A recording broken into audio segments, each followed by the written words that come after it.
Can I first of all welcome everybody here today to this formal evidence session from the Scottish Affairs Committee, given that this actually is a session of Parliament. If we could ask all of those who have come here to witness our proceedings not to interrupt and not to participate. This is a formal session of Parliament here in Dumfries. And can I thank our first guest for turning up this afternoon, and I will go from left to right if you say who you are, who you represent, and anyway of a short opening statement. And lastly, when you are responding, and this goes to committee members too, you press that big button in the middle, or you're not going to be picked up on our recordings, which will be available on our website tomorrow. Mr. Clark. Good afternoon, Chairman, ladies and gentlemen. Jack Clark, Chairman, Border Chamber of Commerce, one of the 26 chambers situated throughout Scotland and comprising basically a rural community, the main cornerstones of the economy being both agriculture and tourism. We have more subjects of which I will inform you about as our meeting progresses, subjects that we are ongoing and also issues that we are raising with each of these sectors. Mr. Clark, I'm grateful. Mr. Simpson. Yes, I'm Bruce Simpson. I'm the Communications Director of the Scottish Borders Chamber of Commerce. My background is tourism for 45 odd years. I've been with the Chamber as a Director for the last 6 years, I think it is, and very much involved in all activities pertaining to the Chamber. I think Brian is giving an opening statement for all three of us. Okay. Well, Mr. Richardson, over to you. Hello, my name is Brian Richardson. I'm the Chief Executive of Dumfries and Galloway Chamber of Commerce and a Project Director of our Regional Developing the Young Workforce Programme. This is a statement on behalf of the Scottish Chambers of Commerce, including the two chambers you see before you. Our understanding is that the Scottish Affairs Inquiry into Sustainable Employment would like to continue to discuss the issues raised in the March 2015 Borderlands Inquiry, in particular comments by chambers on how integrated operations can be developed to support sustainable employment in the south of Scotland. Integrated operations methods can be applied in the areas of internationalisation, innovation and productivity. The premise being that what is required in the south of Scotland is a reshaping of the regional economy and not just an optimisation of current approaches in traditional sectors within existing structures. In our submission, Chambers would like to illustrate how the gap analysis of integrated operations can yield new insights and new opportunities for long-term sustainable employment. We want in particular to provide illustrations in the areas of internationalisation and innovation, and would like to read out at an appropriate time a short supporting statement from Heriot-Watt University about how a potential embedded intelligence centre could create a resilient and sustainable economy. Our firm belief is that there is a need for a new regional evidence base that will recognise business requirements, such as the considerable need for succession planning. The corollary being that the private sector, in particular the Scottish Chambers of Commerce, need to have representation on the new vehicle for economy and skills development. The integrated operations approach can offer new insight, lever the talents and funding of stakeholders, and deliver successful outcomes. We look forward to your questions and the discussion. Great. Well, thank you very much, Mr. Richardson. Yes, we're back from Borderlands 2 years ago now since we produced that report inquiry, and for what it's worth, I think it's one of the best pieces of work this committee did in its last session. What we're keen to do, as you said, Mr. Richardson, is maybe just have a look and update about where we are and some of the issues that were identified in that last report. And I think that the key thing that report found was this region had different needs to other parts of the UK and indeed other parts of Scotland and required different types of support. What sort of support do you feel that the south of Scotland requires, which is maybe different and specific to the rest of Scotland and the rest of the United Kingdom? And do you feel that you're securing that support currently? Maybe start with you, Mr. Clark, if that's all right. Chairman, insofar as the border region is concerned, first of all, 94% of the businesses are 10 employees or less. And if you come down to about 92%, they are 5 employees or less. We've more sheep in the region as we have people. We are a livestock and food producing region, and the area has to be known and has to be recognised as being business friendly. Support, let it be through rates issues, let it be through, considering that we are competing with Northumberland, which is under a different rateable system, also to looking ahead to the future insofar as the young workforce is concerned, and we are directly involved within our region in the instigation of developing young workforce, and that in itself is a most welcome support that is coming into the region. As was mentioned earlier, we now have a train from Edinburgh to Gala. We're hoping it's going to Hawick. It should go to Carlisle, thereby easing the extradition of timber out of Kielder, and also to improving the connectivity, which again, support in broadband, support in mobile phone coverage would be appreciated, especially considering that in the future, not only tax returns are going to be completed online, but all agricultural returns have to be completed online. So what we must have is not 94% coverage, because what I would just like to be clear upon is, does 94% coverage of broadband mean 94% of the country or 94% of the population, bearing in mind the population lies between Aberdeen, Dundee, Edinburgh and Glasgow. So any support in these sectors is always welcome. Grateful. Mr Simpson, in our last report we identified some of the key issues as being around some of the things Mr Clark's identified, connectivity, in particular broadband, infrastructure and transport. In your view, has there been progress since this committee had last had a look in this area? Yes, every meeting we come to, we're always talking about basic business infrastructure to allow the borders to compete with the Central Belt and elsewhere. And the fact that we are sitting borders between two huge conurbations, one in the central Scotland and one just over the borders around Newcastle area. Here we are sitting in between the two of them, and our infrastructure is pretty poor. Yes, it is improving. My broadband is getting a little bit better, and there was only about 2 or 3 texts I couldn't send yesterday because I had no connection. So there is improvement, and there is on the horizon things happening on the borders which is good for could be good for the economy. We must admit that. But a lot has still got to be done, and I still don't agree with the fact that when it comes to broadband or mobile technology, the rural areas come last. I think there's been talk about some countries being told, look, if you're going to develop broadband in the area or communications, you start with the rural. Then you can get the honeypots after you've done that. I think that's a good way to start. Grateful. Mr Richards, can I ask you, just in terms of this general theme, just how effective in your view is support your members have received from the government and other public bodies been? Well, I think the Borderlands inquiry did contain quite a lot of discussion of the operations of Scottish Enterprise and others. And I mean, I had a couple of quotes here from which are fairly cross-party. I mean, David Bundell said that the activities of Scottish Enterprise offices were now perceived as a bit of an inconvenience. Joe McAlpin cited the view of the Scottish Local Authorities Economic Development Group that an unintended consequence of this process has been a considerable reduction in local economic development expenditure. And we put it to that that staff had been redeployed on national projects to the detriment of developing innovative solutions for the area. So we come from the position that, I think as Bruce mentioned, there's no recognition of the nuts to social and economic deprivation as a collective region, which has been a historical issue for certainly 20 years.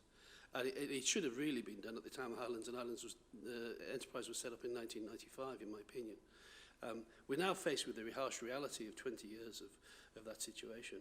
And I think we need to start to find ways of turning that around in innovative ways, bringing projects to the area, bringing different types of employment. I think the other thing I wanted to say about, there's a lot discussed about connectivity and the lack of broadband and so forth. That's true, that's well articulated. You can get the facts and figures. As a chamber, as the Chambers of Commerce, what we believe that the real issue is that the local economies are dependent on the ability to engage with these digital economies. It's not just about the fact that they don't exist or you can't get access to them. there's a real issue around how you engage and how you use those technologies, particularly in the areas of e-commerce. Has Scottish Enterprise responded to the concerns which were raised about its failures to meet some of the particular needs of the south of Scotland? Have you heard anything back from Scottish Enterprise? Sorry, I didn't quite hear the question. Has Scottish Enterprise responded to criticisms it had about failing to meet some of the needs and requirements of the south of Scotland? I'm not aware of any formal response. Perhaps I believe that they're on later, so if you could perhaps ask them, I can't answer the question. Thank you. John Stevenson.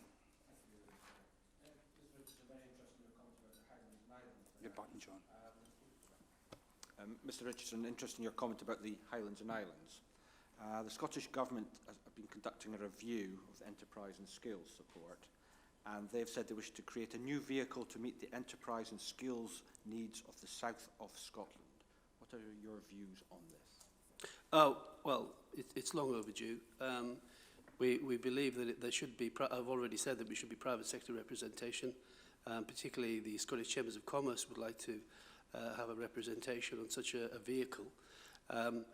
We believe that it should take a new approach, an integrated approach, which brings together the talents, the funding and the abilities of all of the agencies in the region. We believe that there should be a much higher level of engagement with, particularly with business. That's frankly what's been missing for quite a while. And as chambers, we're now fully engaged, particularly through the DYW process. I don't know if you know anything about developing the young workforce, but one of the requirements is that we have to engage with a minimum of 35% of the active businesses in the region, which in our region is about 1,400 businesses. So we are currently full on engaged with 1,400 businesses out of 4,000, and the others are all coming in as well. So it's that level of front-end engagement that's been missing historically, that level of ability to reach businesses and suggest outputs. On that basis, Mr Clark, do you think the Scottish Government is doing enough for the south of Scotland? It has certainly improved, Mr Stevenson, over the last 6 months, especially with the advent of developing young workforce. Similar to Mr Richardson, our area, we have 5,700 businesses, and not only through our own chamber, but through DYW, we have now got a manager appointed, and she will be leading this forward to ensure that all these businesses are aware of what is available, because this is the first time it's happened. Up until now, the youngsters have gone north or south, and now there is more of a reason for them to stay within the area and assure some form of security in employment, let it be through entrepreneurial skills, which can be aided by the mentoring programme, more of which Mr Simpson could tell you about, but ensuring that this DYW is a runner. Fine. Mr Simpson, the Scottish Government clearly wants to have a new initiative to try and engage with the south of Scotland. Would you also, what's your view in the private sector's involvement in that, and will they, did I say, rise to the challenge that has been offered by the Scottish Government? Yeah, I think so. First of all, can I first say that both Dumfries and Galloway and ourselves spoke very vociferously at the last Scottish Affairs Committee in Gala 2 years ago about the need for a South of Scotland enterprise. And I, in fact, used to work for the old HIDB up in Inverness, so I know the benefits that can derive from that. It's highly important, very, very important that private sector gets involved in this and takes it on. And I'm sure it would be if it's given the chance. Likewise for things like city deals. Anything like that needs to have private sector involvement. And do you feel, therefore, that the actual Scottish Government have been listening to you? Yes. Fine, thank you. Grateful. Margaret Ferrier. Thank you, Chair. I'd just like to come back to some of the key sectors in the south of Scotland. In your opinion, what are the most important industries in this area, and what characterises the labour needs of these sectors? Come to Mr Clark first. As indicated earlier, the cornerstones of the economy on the east side of the country are agriculture and tourism.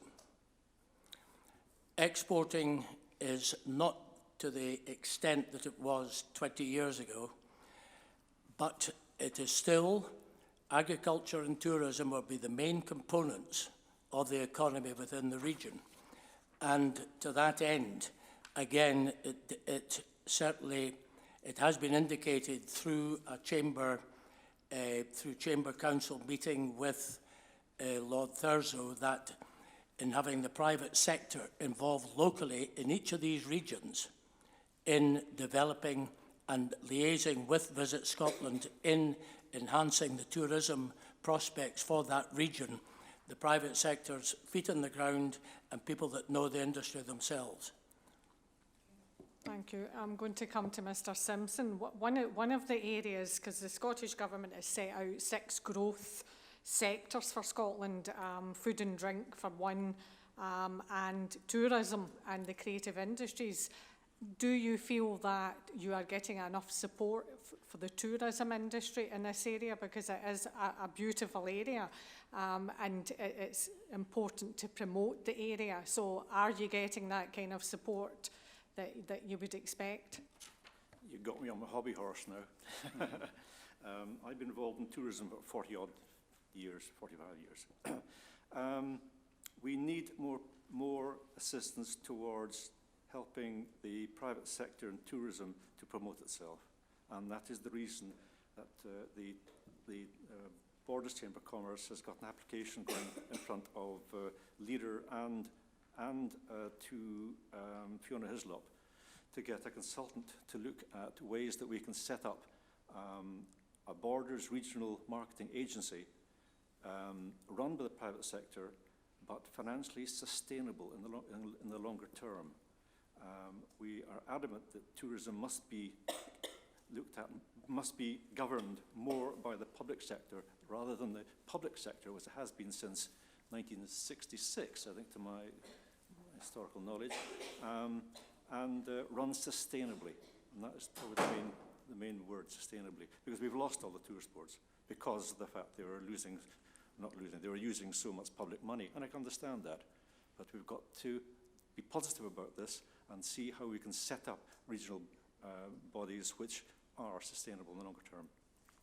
In your view, what's required then just to give that extra boost to tourism in the Dumfries and Galloway area? Is it the infrastructure? Is it the creation of new tourist boards and bodies, or is there some other type of intervention that could help and assist? Sorry. Yeah, well, you, Mr Simpson, you were talking about tourism. Sorry, talking to Dumfries and Galloway. I can't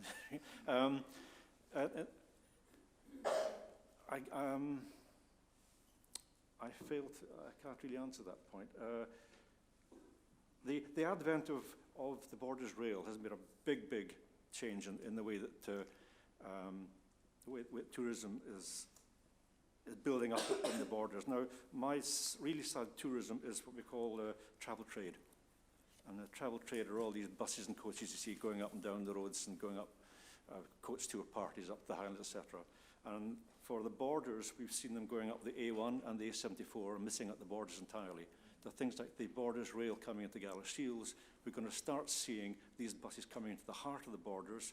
They're going to use steam trains when they're on, and that's going to generate the need for more businesses in Gala, hotels in Gala, which they desperately need for the travel trade, and that will help tourism to build up. So I think for the future, thanks to the Borders Rail, tourism will be enhanced over the next 10, 20 years. Can I just ask about, when we talk about tourism, are we talking about all year round tourism in the area, or is it focused on mainly the summer months, and how do we push to get it to be an all year round destination? Well, there are many facets to tourism. There are a lot of different markets you can go for throughout the whole of the year. Up in Fort William, where I was, we fought long and hard to get Anachmore going ahead, and we eventually did get it going ahead, and that's made Fort William nearly easily 12 months of the year. The Borders, we've got so many different markets. We've got the cycling, the walking, and we're sitting between two huge conurbations.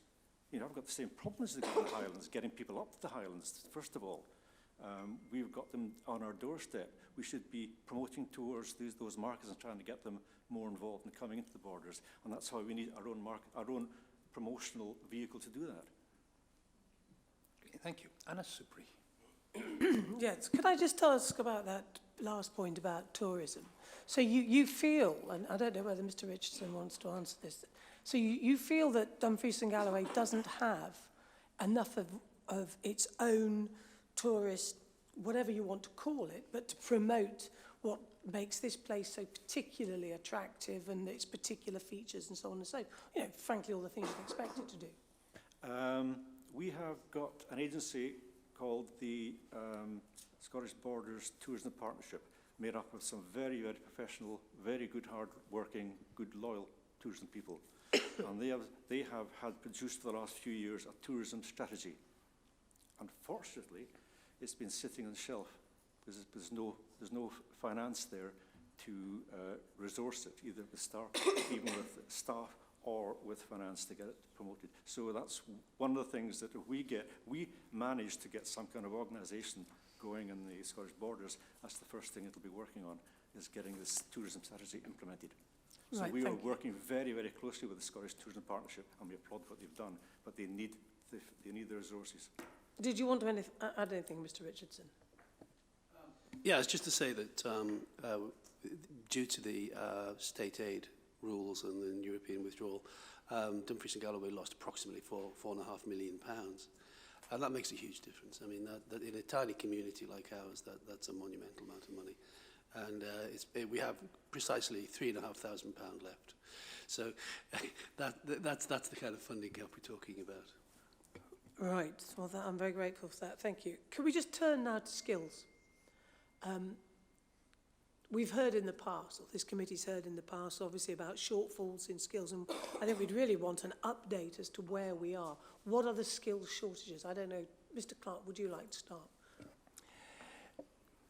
The DYW has to be the linchpin now in developing skills for the future and taking school leavers and getting them straight into apprenticeships, whereby they're learning the businesses, let it be in the rural sector, let it be mechanical engineering, let it be food production, let it be food processing.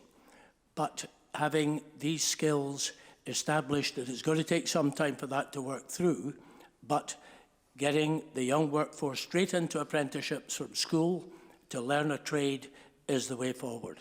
We are of the opinion. But what can you identify where there are particular shortages? Or do you think there aren't any? I don't know. There might not be any at all. Yes, Mr. Richardson. Sorry. On the tourism side, definitely the tourism industry.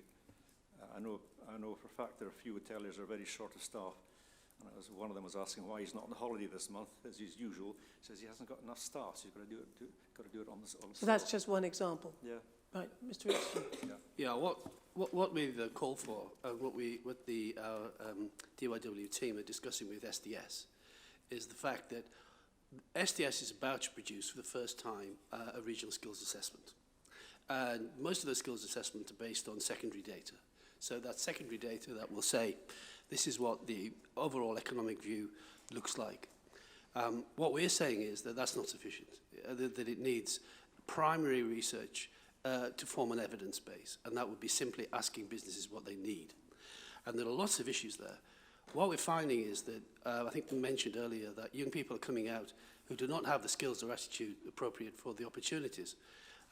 Businesses, local businesses, quite significant employers are offering jobs and can't fill them. And what we're trying to do as a chamber through DYW is, for example, we're working currently with Harriet Watt to bring all the engineering disciplines, mechanical, electrical engineering, chemical, down to through the college in an articulation agreement, so that local businesses can sign up young people, get the skills necessary, particularly in engineering and hopefully later on business as well.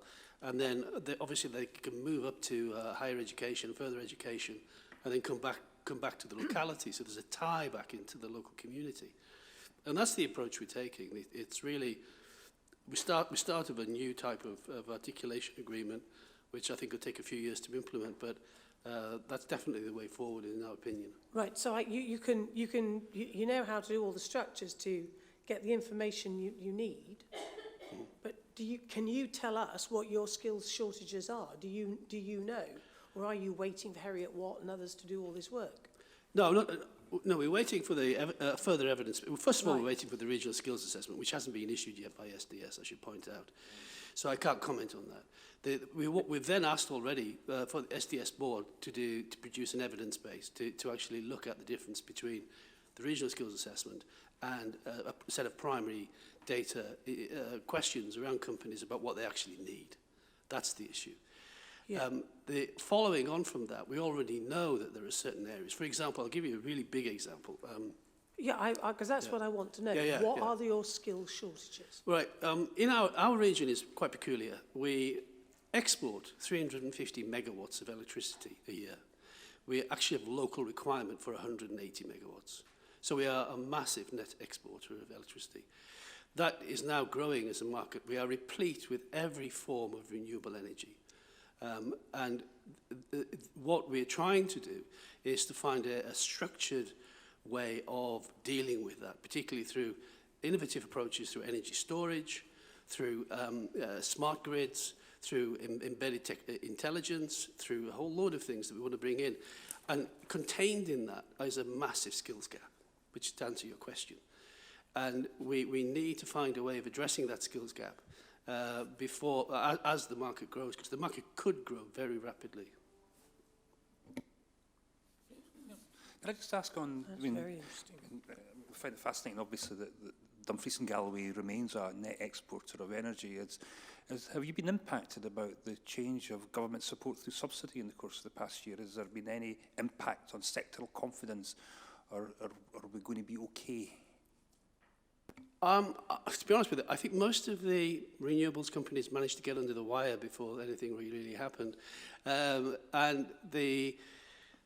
there has been a view that, yes, it has impacted slightly in certain areas, but overall, I don't think it's made a huge amount of difference. I think if companies really want to set up renewable facilities, they will, and they will find a way to do it. What is more important is that a far more strategic review is done of the microgrid, that is the connections of various groups, how we're going to bring in the new opportunity for service companies. So Scottish Power Energy Network can become a new service company. And that's going to happen soon. I'm already involved in that. And that brings with it tremendous opportunities for an area like ours.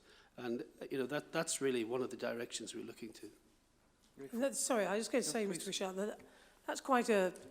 I mean, if you're right, and this is a new dimension to the local economy. So the traditional agriculture and tourism suddenly could have you as I don't want to talk about northern powerhouses, but certainly this is Scotland's powerhouse potential. I mean, that's what you're saying. And then you really do need an exciting different set of skills, don't you? Skill sets. And I'm sure all the gentlemen are aware that this committee did an inquiry and report into Scotland's renewable sector and the impact that recent government policy announcements had on that sector in terms of confidence. And we visited Orkney to learn a little bit more about their particular resource and how that was being brought to market. And I think as a committee we remain encouraged by the way that areas, particularly like Dumfries and Galloway, are able to take advantage of this resource on its doorstep. Is there anything more that you identify that we could do to ensure that's supported? Yes, I mentioned earlier the statement from Heriot Watt University. This is a proposal. It's to try and illustrate the point. It said, the statement is this. For the first time in the UK, a centre is proposed that facilitates and enables multidisciplinary research on bespoke applications of embedded intelligence. That is the things that you, in your car, in microgrid and so forth. The ability to create resilient and sustainable communities that implement the Fairer Scotland vision require an understanding of data and digital technologies. The Centre for Embedded Innovation could connect through digital technologies remote and distributed populations within Dumfries and Galloway and the borders. The Centre could also support a culture of innovation driven by data, delivering skilled graduates and technicians prepared for the new challenges of industry. The prosperity of Dumfries and Galloway and the borders will become dependent on its ability to engage with digital technologies, as I said earlier. The Centre for Embedded Innovation could provide an environment of engineering and enterprise that supports local wealth creation. Grateful, thank you. DJ Brock. Thank you, Chair. Just further to skills, and it does sound like there's some really promising developments in that area, but we've been told across the course of this inquiry that across the UK, including Scotland, businesses are over-reliant on low-paid, low-skilled workers on flexible contracts, and that staff are, in effect, almost treated as disposable. Are your members more reliant on this sort of flexible working, part-time workers than they were in the past, do you think? Within the border region, the one major business to the east of the borders is pretty reliant on Eastern European staff. The vegetable industry is reliant. And I would say these are just the two sectors. Having said that, there will still be they won't be leaving their employees shortchanged. They will be getting properly rewarded for their efforts. But it certainly does, whether there be, excuse me, whether there be the expertise locally that can handle these jobs, well, that's another subject. But again, that comes back to what we're saying about youngsters out of school, straight into an occupation through apprenticeship. The whole thing's linked together. Mr. Simpson and Mr. Richardson? Because I'm wondering about the sort of tension that exists, or does it exist, between what businesses want from the labour market and what's in the interests of workers. No, I wouldn't say that we don't hear of it, and that's through our membership and the wider business community with whom we're in contact on a regular basis every fortnight. But there is a place for the, I think the question to ask is, who would fill these jobs if these people weren't there? That would be the way to look at it. Well, I mean, further again, Oxfam Scotland has told us about how important it is workers have decent wage, job security, and are provided with basic work rights. But they said in many cases that employment has failed to provide those adequate working conditions. So I'm just wondering, do you think that current employment law meets the needs of businesses and workers in the south of Scotland? Are there any areas where employment legislation either acts as a barrier to the success of businesses in the south of Scotland, or it fails to provide employees with basic or adequate basic rights? Yeah, well, we've started to address that. I mentioned earlier there are three areas of productivity, innovation and internationalisation. In the area of productivity, we recognise there is a need for a programme working with HSBC. It's called the Financial Wellbeing Programme. And what we're looking at in association with HSBC is a way of giving employees the platform they're required to take action through enhancing their knowledge and understanding on key financial topics, and also some personal information about finance. That's part of the equation we feel is missing. It's not necessarily exploitation of workers by poor laws or systems. It's the fact in many cases that the people themselves need some insight into their own finances and the finances of the organisations around them. And that's something we're trying to set up as a financial wellbeing programme with HSBC. Well, I don't think you find any business in Borders, Dumfries and Galloway anyway who's going to say that there's too little legislation. It's always too much. I think with talent catering in particular, you know, it's going back to my days at university, 4 years at university, I did 3 years of law, an awful lot regarding hotel and catering. And I think it's, in fact, the legislation regarding employment has probably quadrupled since those days. And just lastly, a number of our witnesses have argued that a really important feature of a successful economy and of successful companies is that they tend to allow for greater involvement of workers in the business and have higher wages. Do you recognise that as a potential benefit, and do you recognise that, is that something that you feel that businesses in the area are starting to look at in terms of providing better jobs? I would go so far as to say that within our region, employee participation within these different sectors is quite common. and even to the extent of, through myself, my own personal experience through 48 years in the livestock business, that the involvement and participation of employees within the company is invaluable in ensuring that company runs efficiently, and not for people to be issuing orders to people who have never actually done it themselves. So again, we come back to DYW apprenticeship and start at the bottom and work your way up. Yes, could I just, I wasn't sure if I got the figure down, Mr. Clark, but I think you told us that it was 92% of businesses employ 5 or less people. Is that right? And then you gave us another figure about the percentages. That's correct, yeah. What was the other We one? were I didn't miss told that. about 94, in fact, we only learned this last week. I think it's about 94% are 10 employees or less. And am I right in thinking that a large number of those are actually small family-run businesses? There will be, yeah, there'll be what would originate, some of them would originate as a one-man band and expanded.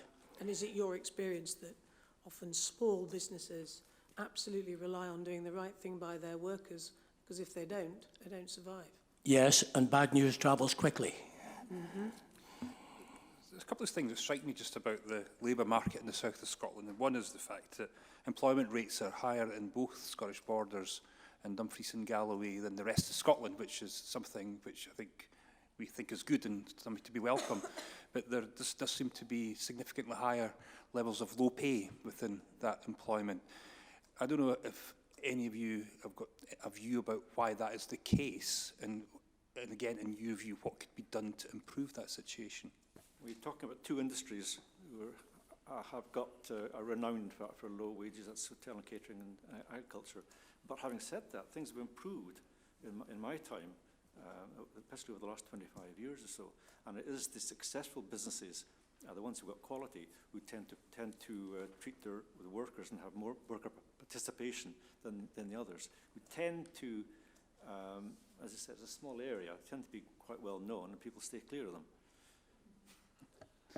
So it's just...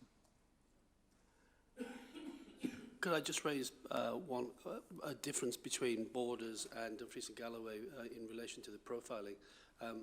We have 726 businesses that employ either more than 10 people or have a turnover of greater than 100,000 a year.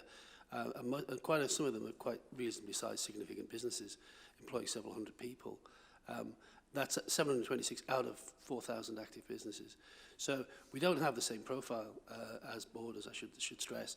And that gives us a slight advantage because we have a core group of businesses who are able to respond to the kind of initiatives that I've been talking about and able to take a step forward in engineering, in embedded intelligence or whatever it would be, backed up by the tremendous opportunity of energy.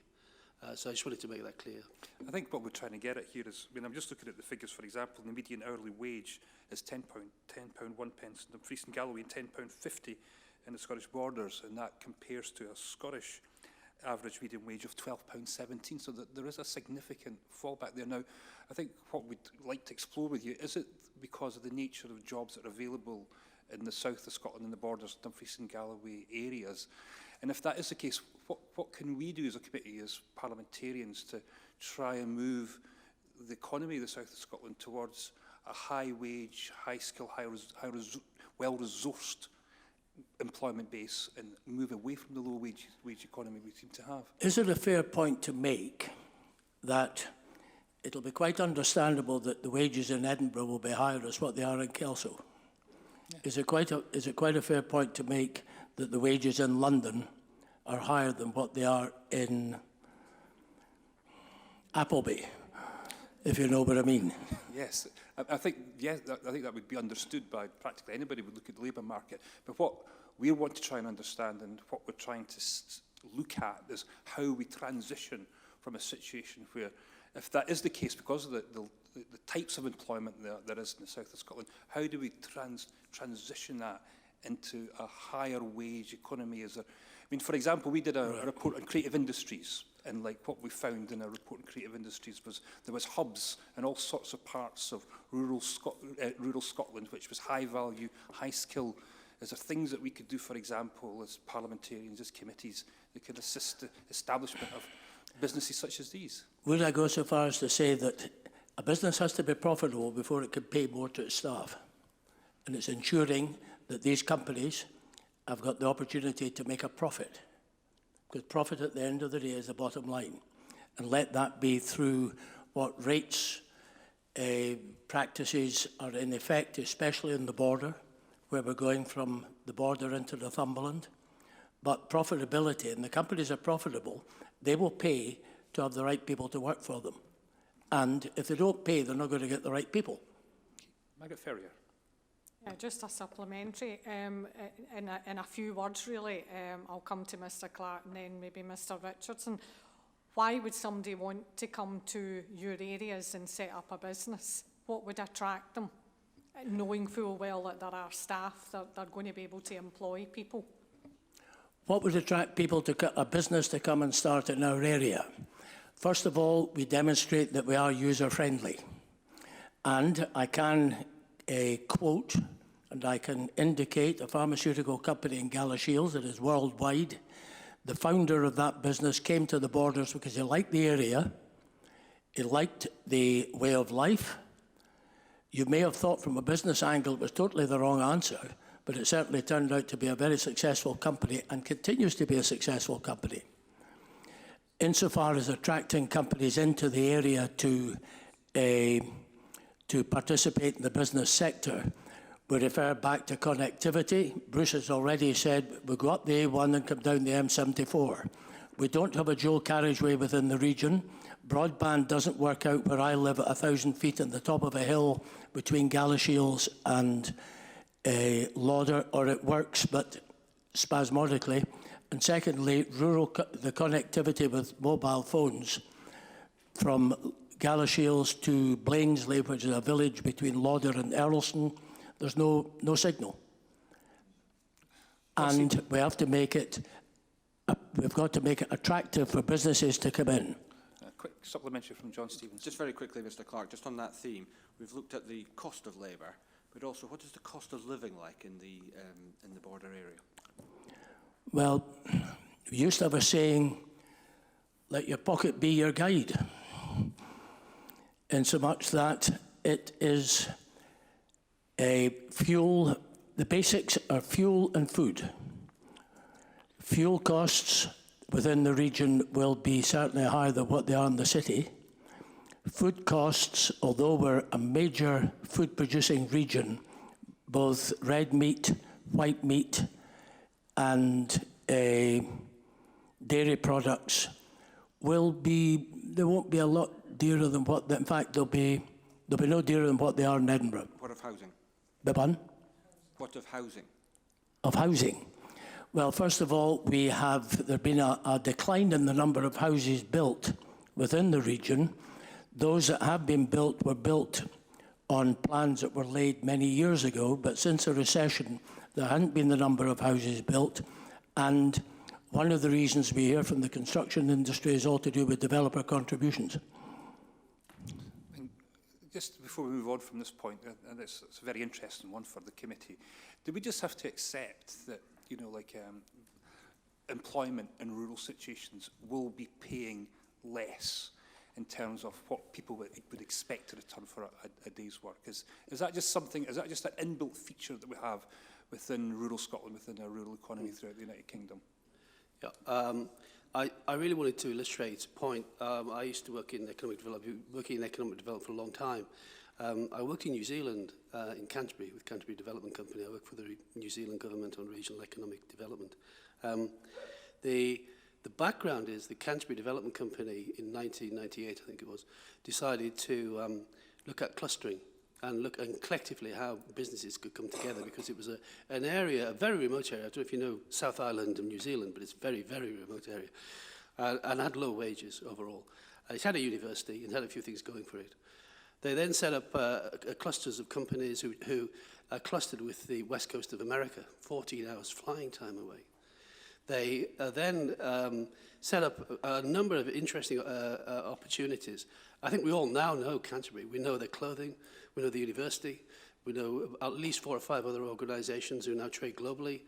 And it all came from a meeting in 1998 around an ambition to grow. And the bottom line is that the overall net wage of people in Canterbury has risen to a national level from a very low base, from a highly remote rural area. Thank you. Chris Law. Well, that neatly dovetails into my question, because my question really was what more can be done to create opportunities of employment, both individually or small businesses or organisations like yourself, or even local and national governments. You've just been talking about clusters there. Is that something you think would work quite successfully in the borders regions?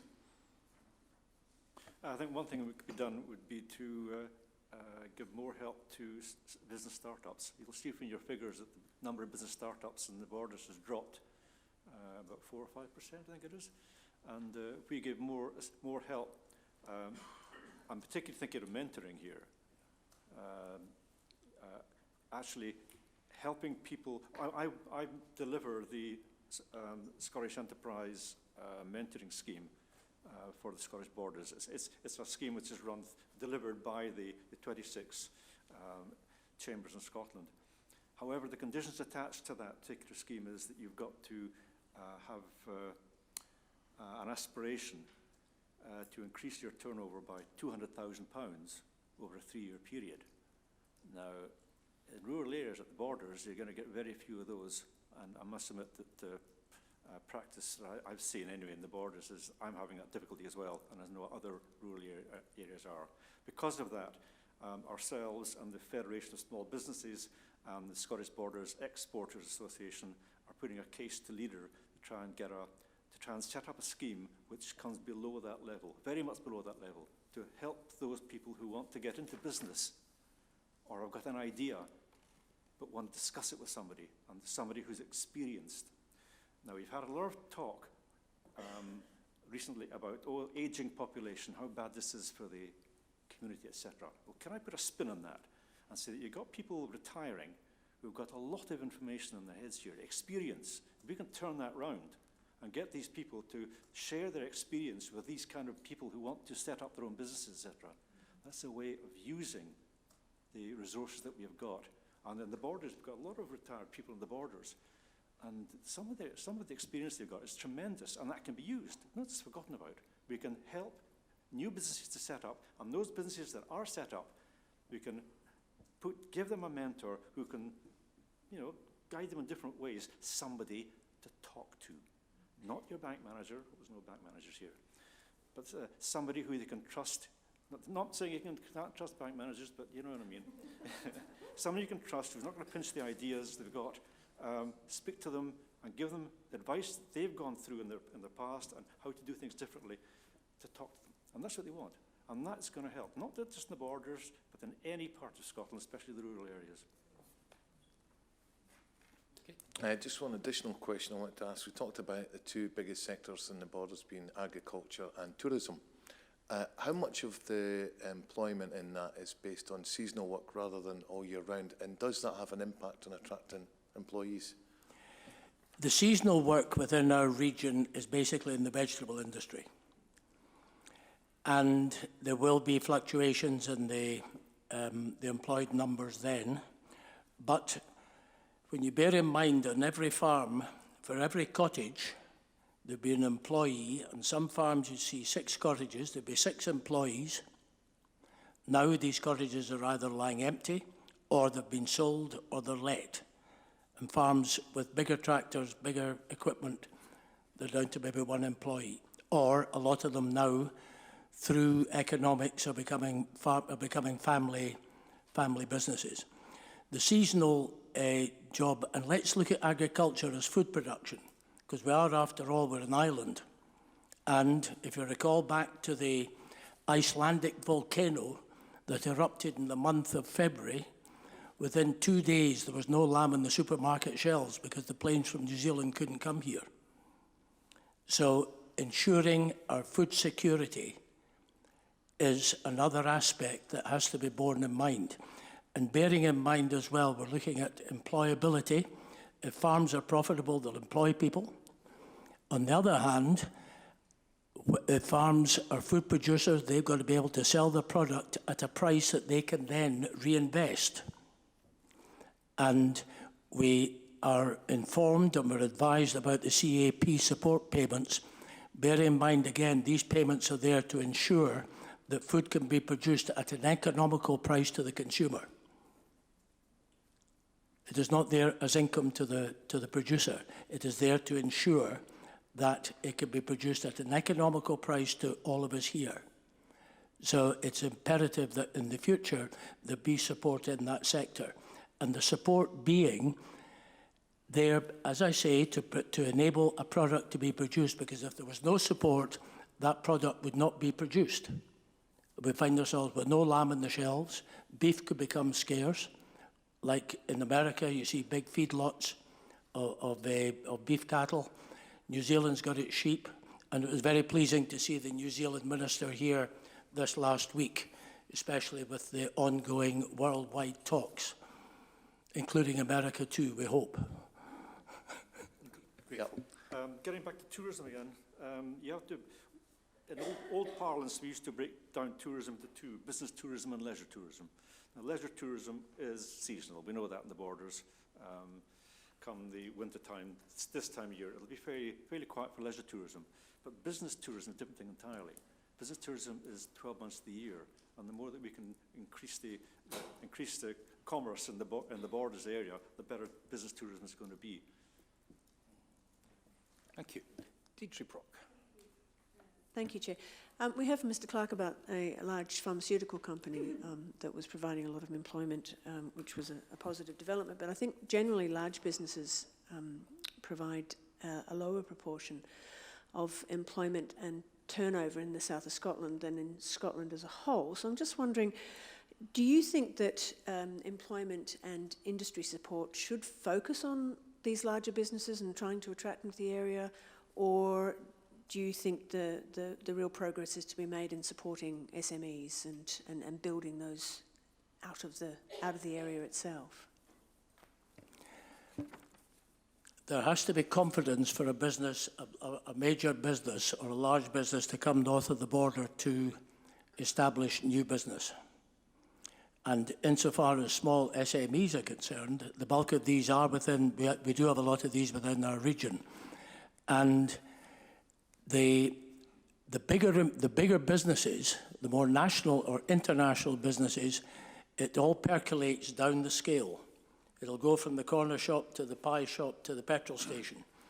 And also too, with our connectivity, and having the right connectivity and transport links, it's quite easy now for CEOs to be living in Edinburgh and have a base in Galashiels.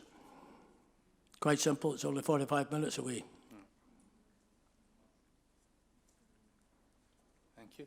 Yep. Could I just ask about investment in research and development? Because I've got some figures here which I'd like you to explain and perhaps tell me why this is perhaps the case. And that's in Dumfries and Galloway, business spent £33 per head of population on R&D. In Scottish Borders, the figure is more encouraging at £63 per head. For Scotland as a whole, it's £162. Why is there less money being spent on R&D in the Scottish Borders and Dumfries and Galloway areas? Mr Richardson. Yes, I think this is quite a big issue, and one I alluded to earlier with the work with Harriet Watt and embedded intelligence. If you go back to the history of the Highlands and Islands enterprise, and if you compare the opportunity to attract projects with some intellectual aspect to them, the Highlands and Islands roughly have had eight times more opportunity than the south of Scotland to actually bring projects into their region. Despite having very similar... Why is that? It's because they were organised. They were organised as a distinct social and economically deprived area.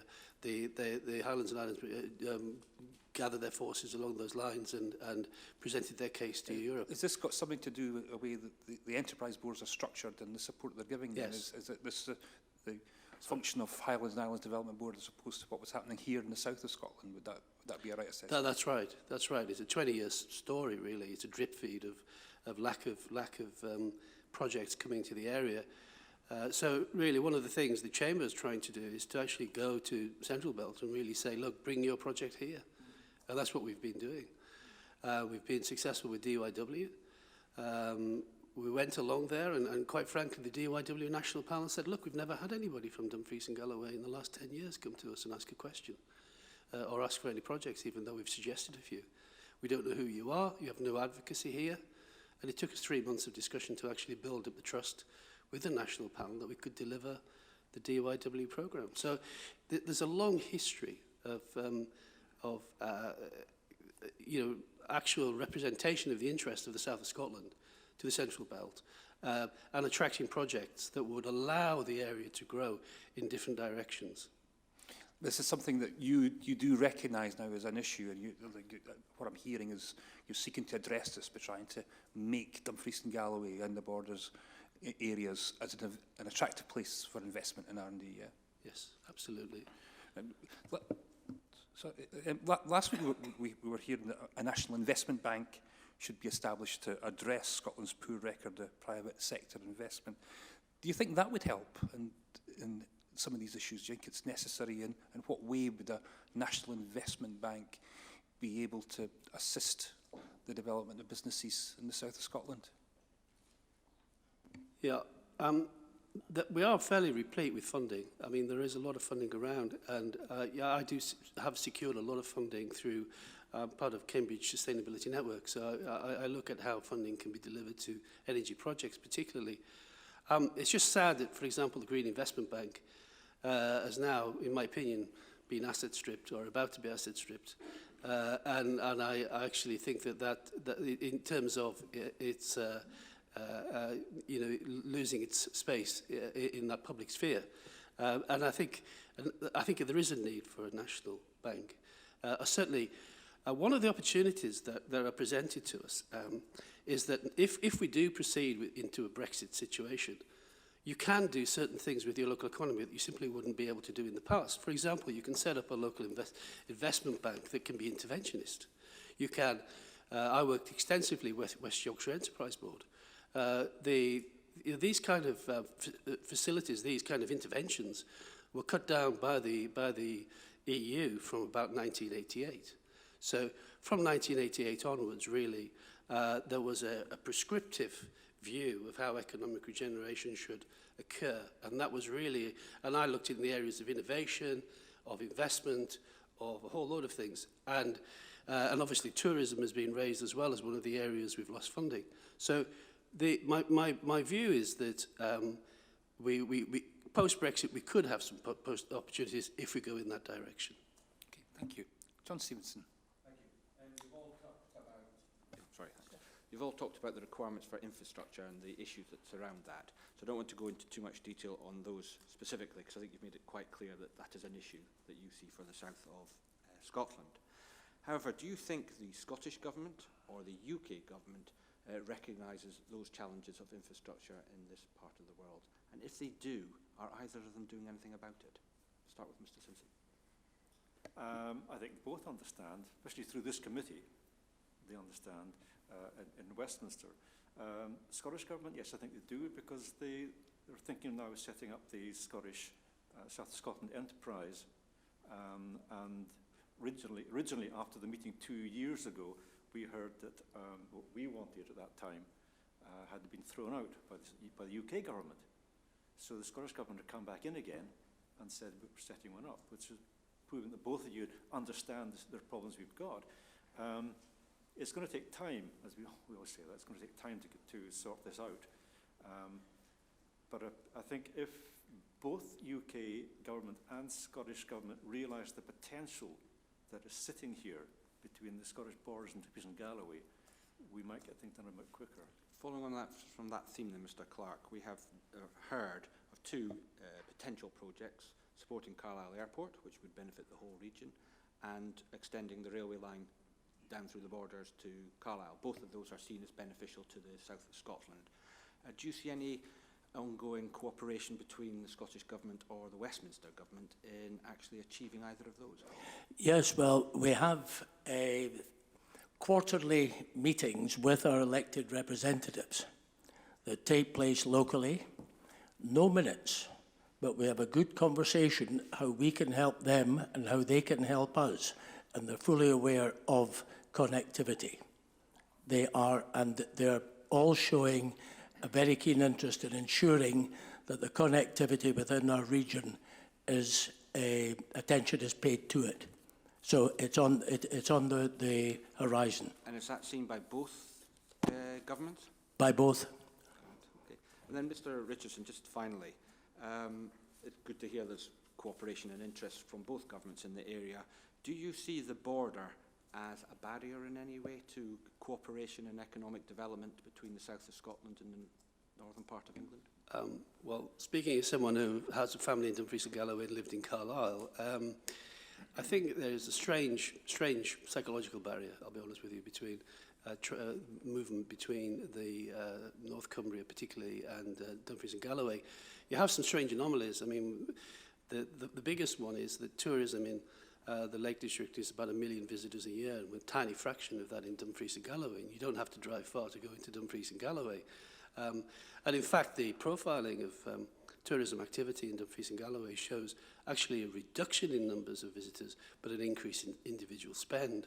So the patterns are quite strange. And I think that what we've got to do is come to terms with the market opportunities there are for example, building pathways on tourism into Dumfries and Galloway and bringing people in from, levering people in from Cumbria.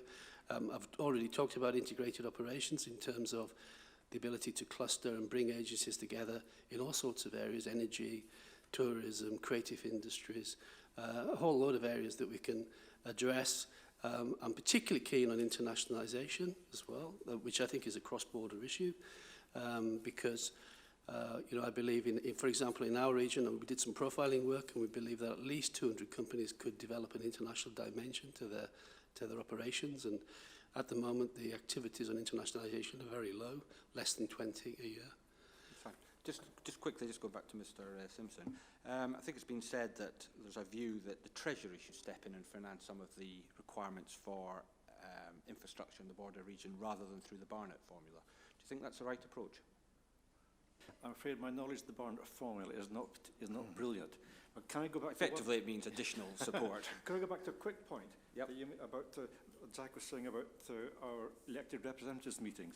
We try not to work in isolation from other areas, and we invite to our meetings Anne-Marie Trevelyan and Rory from Cumbria and Northumberland to come to the meetings should they wish to do so. So we try to open up the whole of the borders to discuss it. Obviously missing out Carlisle. Yeah. Oh dear, you must change that. Sorry? Now you've got it. No, it's all right. It was just an aside. I'll put your name on the list. I couldn't answer the Barnett formula question. I don't know enough about it. I was just thinking, should there be additional funding into the border area? That's what I was really trying to get at. I would go so far as to say, Mr. Stevenson, any additional funding would be well used. Sure it would. Thank you. Yeah. Okay. Sorry, Mr. Richards. I just want to answer the question on the infrastructure Okay, of the Barnett please, formula. If you look at, I used to work for Cambridge Economic Consultancy. We actually looked at the infrastructure in the UK. If you draw a line between Birmingham and the Wash, everywhere south of that gains money from that north of that line. So every area above that, the Midlands, North East, North West and Scotland, all contribute a very large amount to the infrastructure of the south of Scotland, south of England, sorry. And in the case of Scotland, that's around about £2 billion, and the northeast of England, it's about 1.5 billion. That's a very large amount in relation to the population. So you've got to take the Barnett formula in relation to that level of institutional drip feed into the southeast of England. Thank you. Lastly, Mr. Thank you. We've, as well as looking at this inquiry into sustainable employment, it goes without saying, given where we are at the moment, we're also looking at the impact of Brexit. Tomorrow, I believe the reports are going to suggest we're leaving the single market, the Customs Union and the European Court of Human Rights. What thoughts do you have in terms of impact, in terms of employment opportunities and also in terms of your members this is going to have? Could I start off by saying, Mr. Law, it all depends on the employer. the employers are there, they're going to be employing people. Well, can I just touch on that point? Because I think you brought up earlier about a large pharmaceutical company in Galashiels, is that right? Which has got a large percentage of influence through the relationship with the EU. So that might be one example. That is, I am aware that, yeah, obviously every business has to look wider, and depending on what the outcome, or depending on what we hear tomorrow, but certainly looking ahead, that bearing in mind 48 billion pounds worth of Scotland's exports go to England and Wales, and there's about 3 billion go to Europe. Well, we'll maybe just leave that there just now. Ms Law, you finished? No, I think if I may say, sorry, I think the point that Mr Law is trying to make is that the pharmaceutical industry in particular relies on our membership of the single market. It's critical, it's said, and I happen to agree, that single market really, membership of it is, as I say, very important for pharmaceuticals. And I just wondered, as a chamber, the various bits and parts that you have, what messages you are getting back from your members as to what sort of deal that they want as we move towards leaving the EU. How important is the single market, for example, and how important is the free movement of labour? I think the Scottish Chamber network in general has came out in favour of remaining in Europe, and we're very much aware that Scotland is a net gainer from Europe. As far as business is concerned, we don't know what's going to be what really is going to be happening. We want to try and stay in the just one thing before. Yeah. No, please. I think that's what, is that what you really said? Yes, we understand the single market. Yeah. I think in terms of freedom of movement, I was very surprised that a comment was made at the lunch that we had that there was very few employees from the European Union working within the hospitality sector in the south of Scotland. I can't remember what the figure was. I don't know if it was one of you three gentlemen that supplied that, but is it not much of a feature? European nationals working in hospitality and tourism sector here? Yes, I think yes, there are a lot of European workers in the tourism industry in the borders. But you also remember that tourism businesses in the borders tend to be quite small. We've got very few major tourism hotel companies in the borders, which tend to employ a lot from overseas. These businesses in the borders tend to be small family concerns. It differs very greatly from tourism industry we've got compared to other parts. It differs very greatly from my rural constituency in Highland Perthshire, which is almost totally dependent upon European nationals to staff the very many tourist businesses that I have. I'd be interested in seeing those figures, actually. Yeah. Yes, I'm please. so sorry, Mr. Richard. I just think that Mr. Law and I are very interested in is a part of the reason, because you did say that you were having problems recruiting people into the hospitality industry, and now we know that you don't have many EU workers in that business. Is that because it's highly seasonal, and maybe in Mr. Wishart's area it's not as seasonal, it's more all-round work? Is there any link there? Well, again, you're getting back to tourism, business tourism and leisure tourism. I think we would be interested to know if there is a distinction between being able to recruit people from the EU on a seasonal basis. Look, the understanding is, and has always been, if you take my part of the world, which is the East Midlands, you needed people on a seasonal basis to pick potatoes, beans, whatever. But that's now changed, and it's less seasonal, it's polytunnels and so on.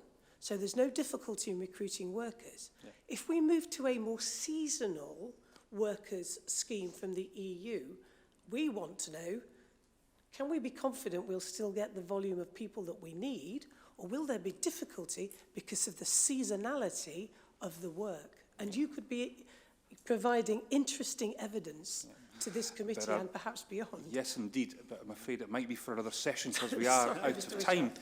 fascinating as the question I've is. got that written down here, actually. Well, maybe we could talk in another Yes, of way, course. Mr. Wishart. I think it's something we might want to Can explore we as a have it in committee. written evidence? And I mean, I think there is I an think it's issue very which important. seems to suggest that there is different levels of employment across rural Scotland when it comes to support from EU nationals. But thank you ever so much, gentlemen. As usual, if there's anything that you feel that we've missed or anything you could feel you could further give us to enhance our inquiry, please give your submissions to this committee. But thank you very much just now. And can we have the next guests, please?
Order, order.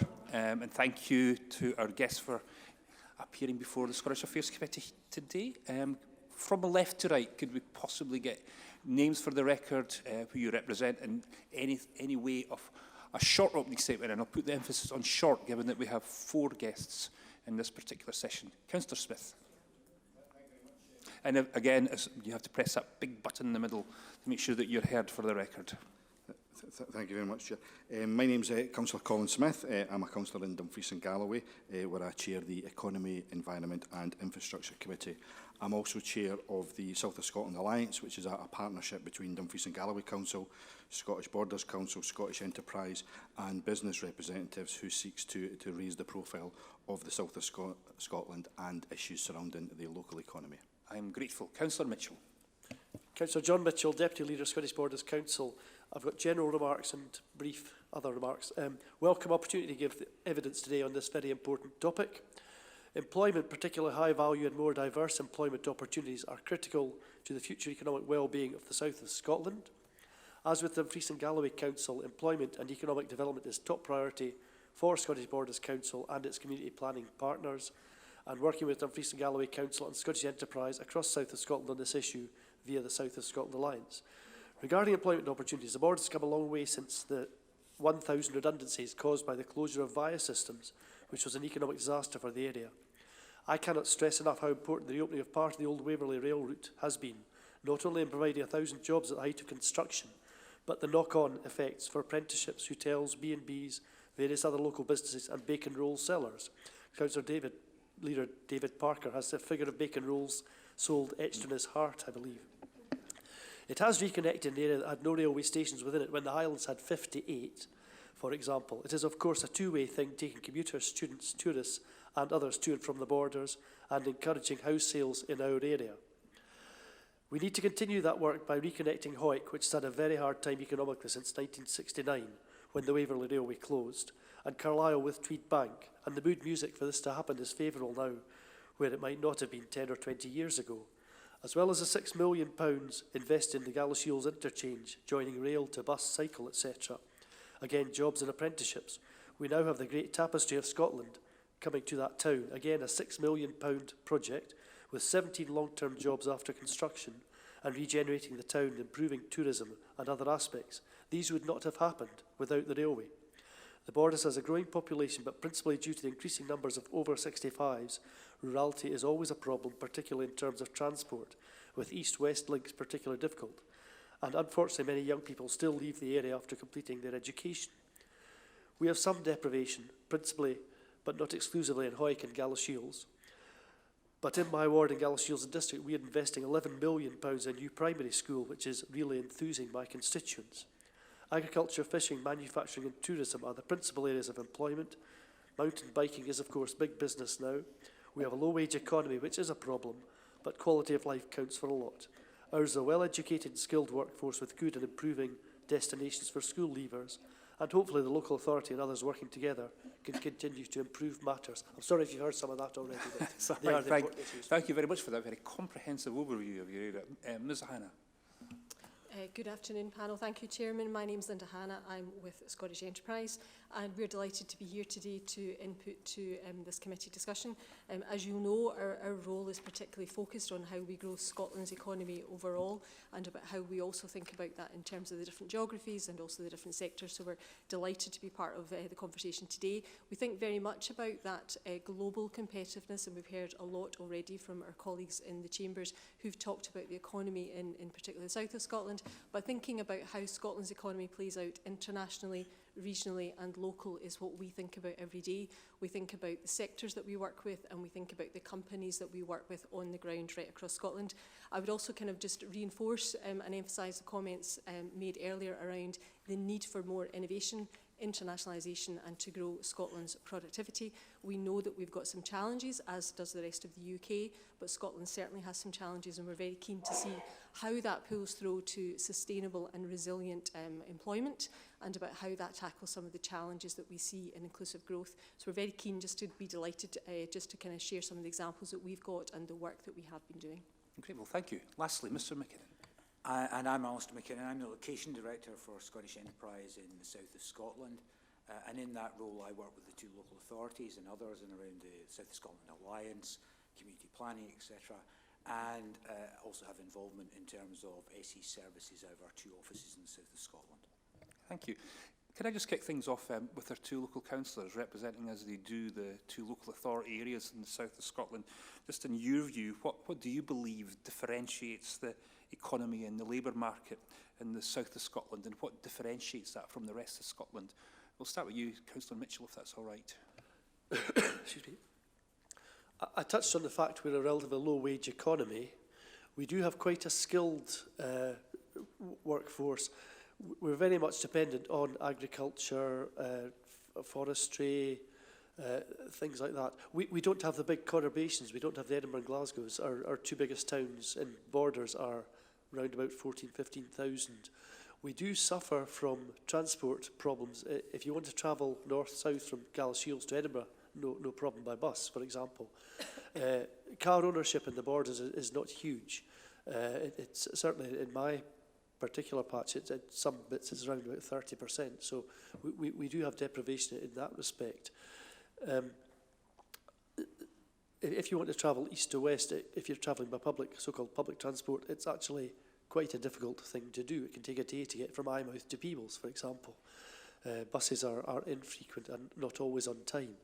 I know that can happen in other rural areas, but really we've got the problem of rurality, which brings its own difficulties. We've got the problems of lack of big populations, big populace, which leads to infrastructure costs, lack of connectivity. Obviously we're working on that with telephones and that sort of infrastructure. But businesses in the borders are at present discriminated against in the fact that we don't have the sort of connectivity that other areas do have. There are probably a lot more reasons, but that's probably some of the main ones. That gives us a particularly good starting point. Thank you. Councillor Smith, I also understand you're a member of the Scottish Parliament for the south of Scotland too, representing this area. Is that right? That's right, since me, yeah. Right, thank you. Please.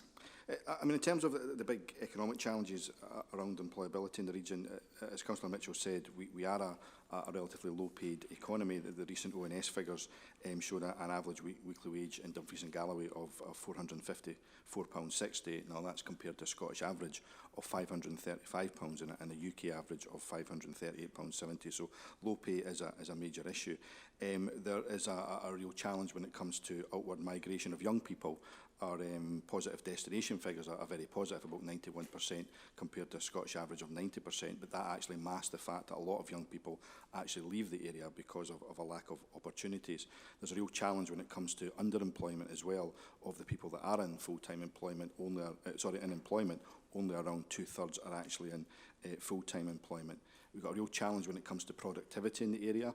Our GVA in Dumfries and Galloway is about 30% below the national average. And in terms of long-term job trends, according to Skills Development Scotland's regional skills assessment, both Dumfries and Galloway and Scottish Borders are actually due to have a decline in total numbers of jobs between 2016 and 2024. So there's a number of big economic challenges. And as Councillor Mitchell also added, we have challenges around the lack of investment historically in our infrastructure, both physical when it comes to, for example, our trunk roads, and most recently around our digital infrastructure and the need to improve that significantly. I'm grateful. I mean, it's probably not fair to compare the south of Scotland and this rural area with the Central Belt, for example, Glasgow, Edinburgh, but how do you feel you compare to the rest of rural Scotland? We heard a little bit about Highlands and Islands and the investment that was making in R&D, for example.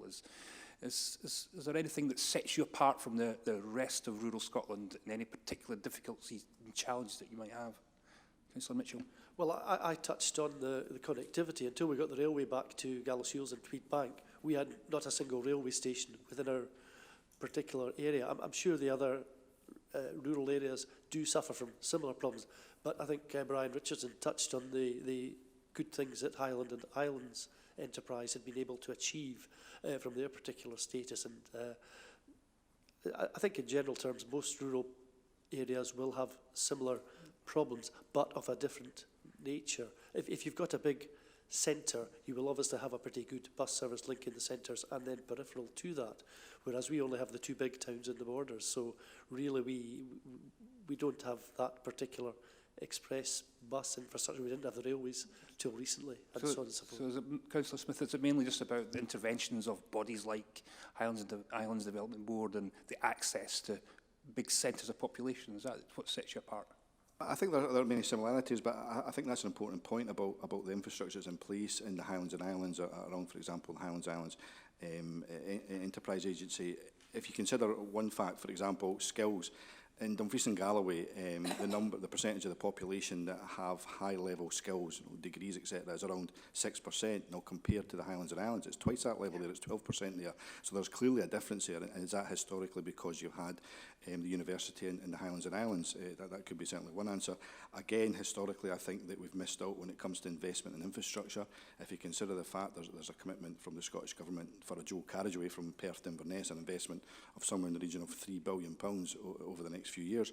In Dumfries and Galloway, there are currently no commitments at all of any major investment within the A75, which is a major route to the ferry terminal at Cairnryan, or the A77 south of Girvan, or the A76. So there are no commitments there for major investment in infrastructure. So I think that's a historic issue for the region. So there are very much similarities with our rural areas, but I think we have been disadvantaged in a number of ways. Okay, thank you for that. TJ Brock.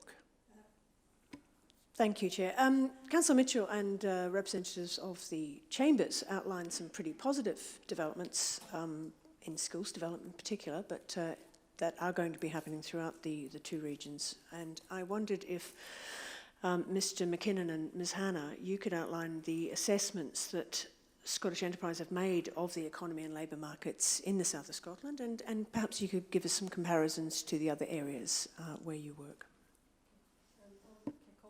You have to put your button on, Ms Hannah, thank you. I'll kick off and then hand over to my colleague Alistair. So in the context we've already heard, just in terms of the south of Scotland, particularly in terms of the shape of the economy, but lots of small micro businesses, not so many larger organisations, and much less of a footprint of the companies that are investing particularly in exports and R&D.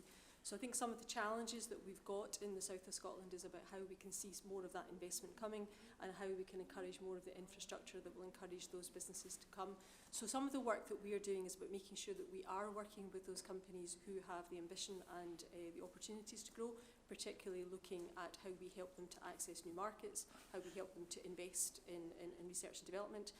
One example of that recently, Helmet Integrated Systems in the south of Scotland, is a company that we have supported around research and development. Companies like Spark Energy that have grown up and exponentially grown to scale in the borders, we've supported them.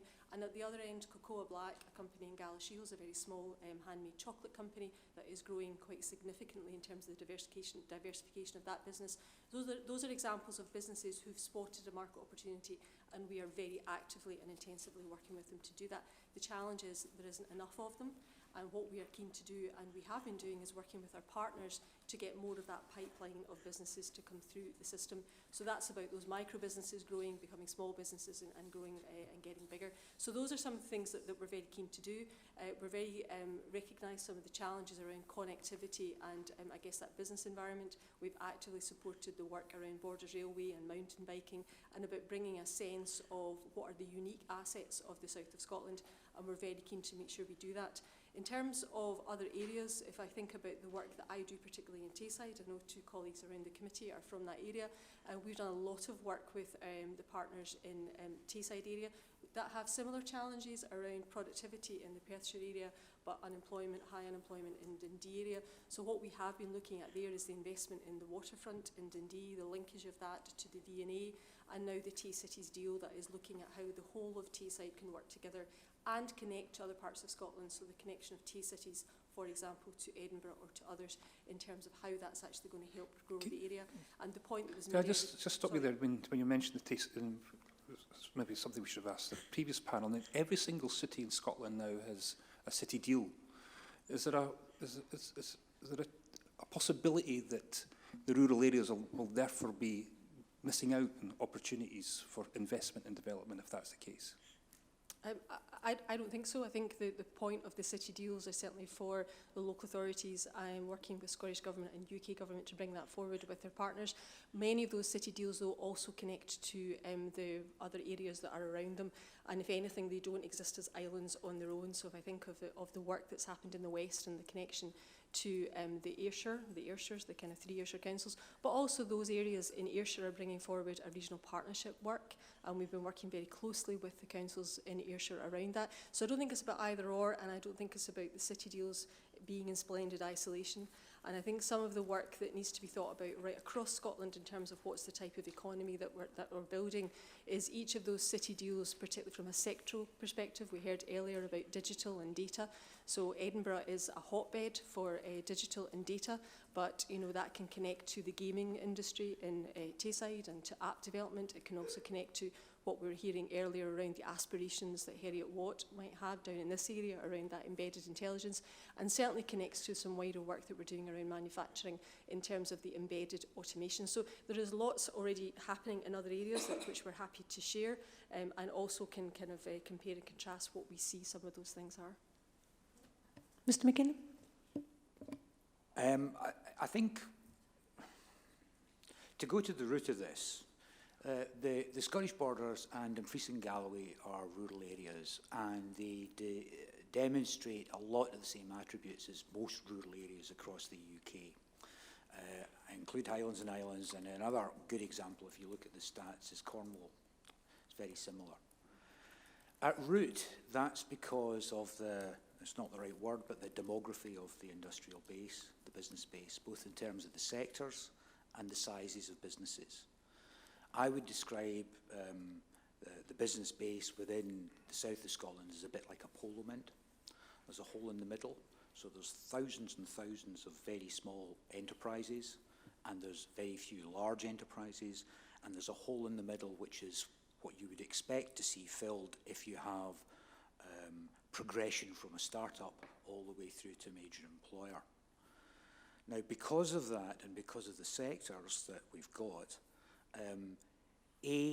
where there is growth, it tends not to be in terms of economic impact. It tends to be in terms of jobs, which are low value.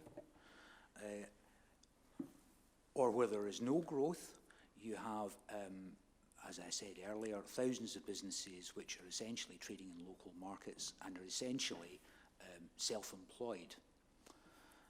They add very little to the economy, they don't grow, and therefore you have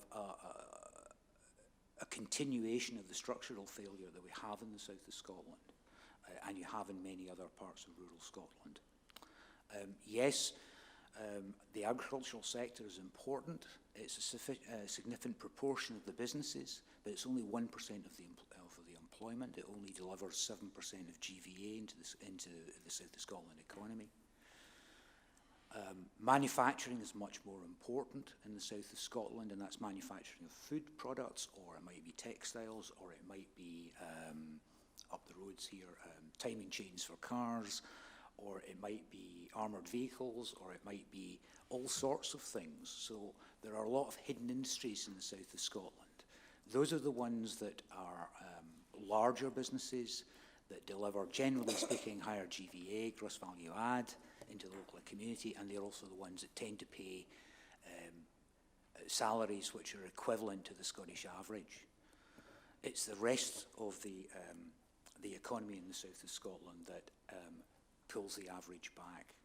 And if you look at median pay in the south of Scotland, it's very similar to that you would find in Cornwall or Highlands and Islands. Yep.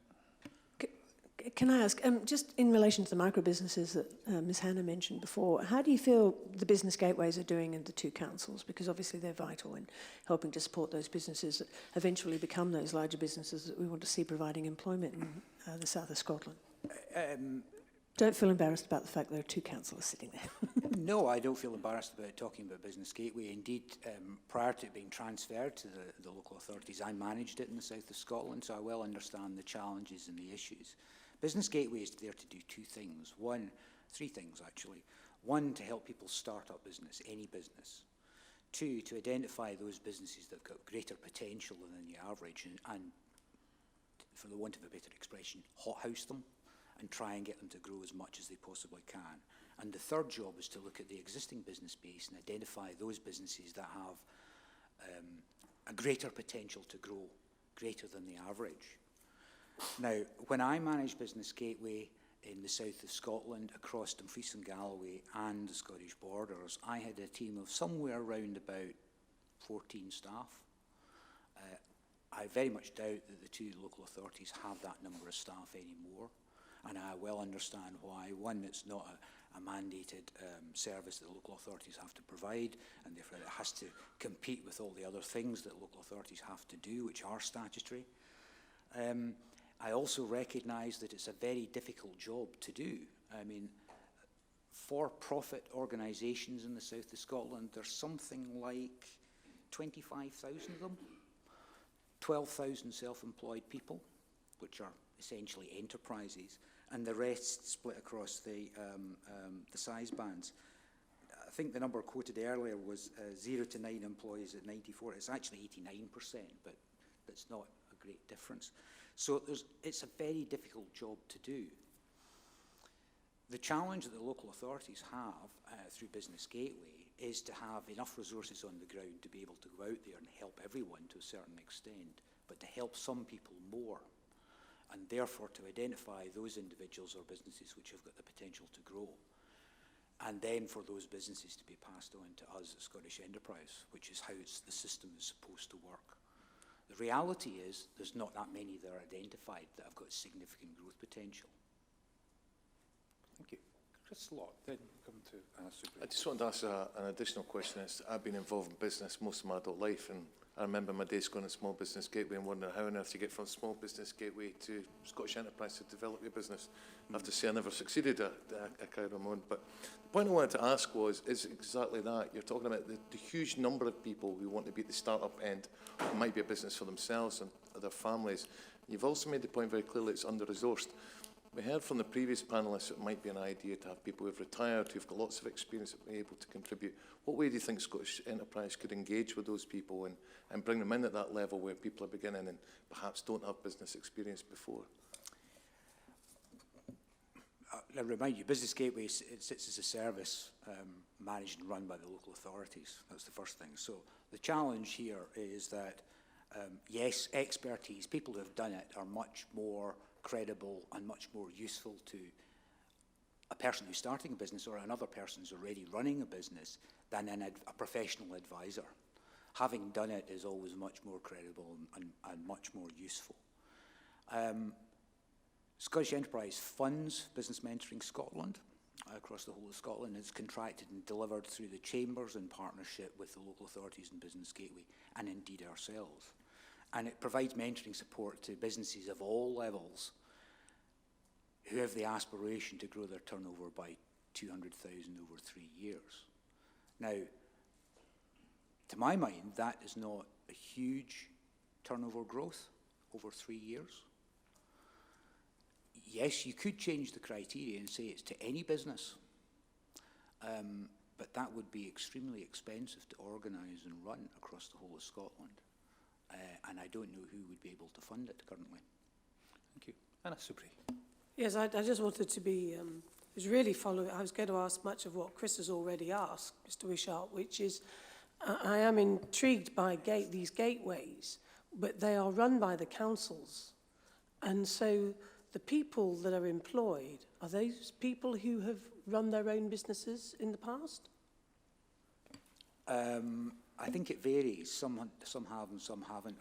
I don't know if Colin knows that offhand.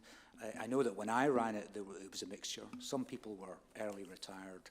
Some people were professional advisors, so they'd been in teaching or academia or something. But many of them had been running, or indeed actually still ran their own businesses. Well, maybe Councillor Smith can help us from his experience, please. It certainly varies. I mean, one change that Dumfries and Galloway Council made recently is we actually brought the Business Gateway in-house. Previously, it was a commissioned service, and we had a contract, and we brought that in-house to the council. That provides a bit more flexibility. It allows us to incorporate it more with our wider economic development work. In terms of the people employed by Business Gateway, it will vary. For example, we recently carried out some work providing specialist tax advice to businesses in the area. So that was obviously a tax advisor that carried out that work. Some people have their own business, others are economic development advisors. So it does vary because the range of advice that's provided to businesses is incredibly wide. Everything from human resources to business plans, for example. Right, so they can advise somebody on their tax affairs, they can give them advice on employment matters, but how does that sit? I mean, you'll tell me what the fundamental purpose is. Is it not to encourage the very small, the new self-employed to scale up and then move on? Is that not what the aim is? The range of advice is quite significant. So you're correct. In it could be HR, it could be tax, it could be around developing a business plan, primarily around growing the business. There are 6,000 businesses in Dumfries and Galloway. 89%, as Alistair said, employ 10 or fewer people. So there's an awful lot of small businesses out there that require sometimes even the most basic advice. And it isn't just about new businesses; it's actually about existing businesses and trying to grow and support those existing businesses. But it could be a whole range of issues. Not just new businesses. And how many have you got in Dumfries and Galloway? How many? In the Gateway, how many do you employ? I don't know currently because it's not been incorporated in the council's wider economic development team, so we share a lot of tasks at the moment. Thank you. I mean, it's controversial, I know, Mr Wishart, but in my experience, I used to be a business minister, and although I was self-employed, I've never run a business. So I wouldn't dream of advising people on how to run their business. And what I found was that what business really like is when they can, especially new businesses, is when they can gain experience from people who do know what they're talking about because they're business people, not people who've never run their own business. Is there any chance perhaps that you look at using that money a little more better perhaps so that somebody like the Federation of Small Businesses might give people an awful lot more advice? I think it's important to point out Business Gateway works very closely with a whole range of organisations. So, for example, recently in Dumfries and Galloway we ran a business week, which was a series of events working in partnership with the Federation of Small Business, working in partnership with the college, the Chamber of Commerce as well, actually providing advice, bringing in people who actually were running very successfully, some a very large international corporations, to give advice to local organisations. So a key part of the advice that Business Gateway provides is actually events that businesses locally can come along to and actually hear from people that do very successfully from with the region run businesses. So I wouldn't like the impression to be given that it's not people who are qualified in running businesses that are providing advice. That's certainly not the case. Okay, well, it's probably for another meeting, Mr Wishart. I know Ms Hannah's keen to come and if we could be as brief as possible because we really need to move on. I will. It was just to add, I mean, I guess the Business Gateway and the enterprise agencies aren't alone in trying to support that kind of start-up and entrepreneurial and enterprise culture in Scotland. And what we all do very effectively, as Colin has kind of talked about, is working in partnership. And a big part of this isn't just about the public sector, it's about the private sector. And in my time in Scottish Enterprise, since I've been involved in this, we've seen a big shift in, for example, online support that's available for starting a business. So those digital approaches, which links to the conversation that happened here earlier around digital connectivity. If you don't have access to that, that makes it harder. But certainly, you know, 10 years ago, that whole kind of accessing information online, there was a big cultural kind of, people didn't want to do that, whereas nowadays that is the case, and particularly with younger people coming through. So that kind of blend of what you can access yourself, what the private sector, particularly the banks and intermediaries now provide for free. So it's about making sure that we harness all of that, and about where the public sector needs to add to that, particularly through the business gateway or the enterprise agencies. We do that, you know, as efficiently and effectively as possible, including, you know, connecting that to our international connections. And I think that's the thing for us, is about how do we have that blend, and how do we make much more of online provision of services to make sure that more and more people are able to access that information and advice. Grateful. Thank you. Chris Law. Thank you, Chair. Is it? 15. Sorry, till we get ourselves arranged here.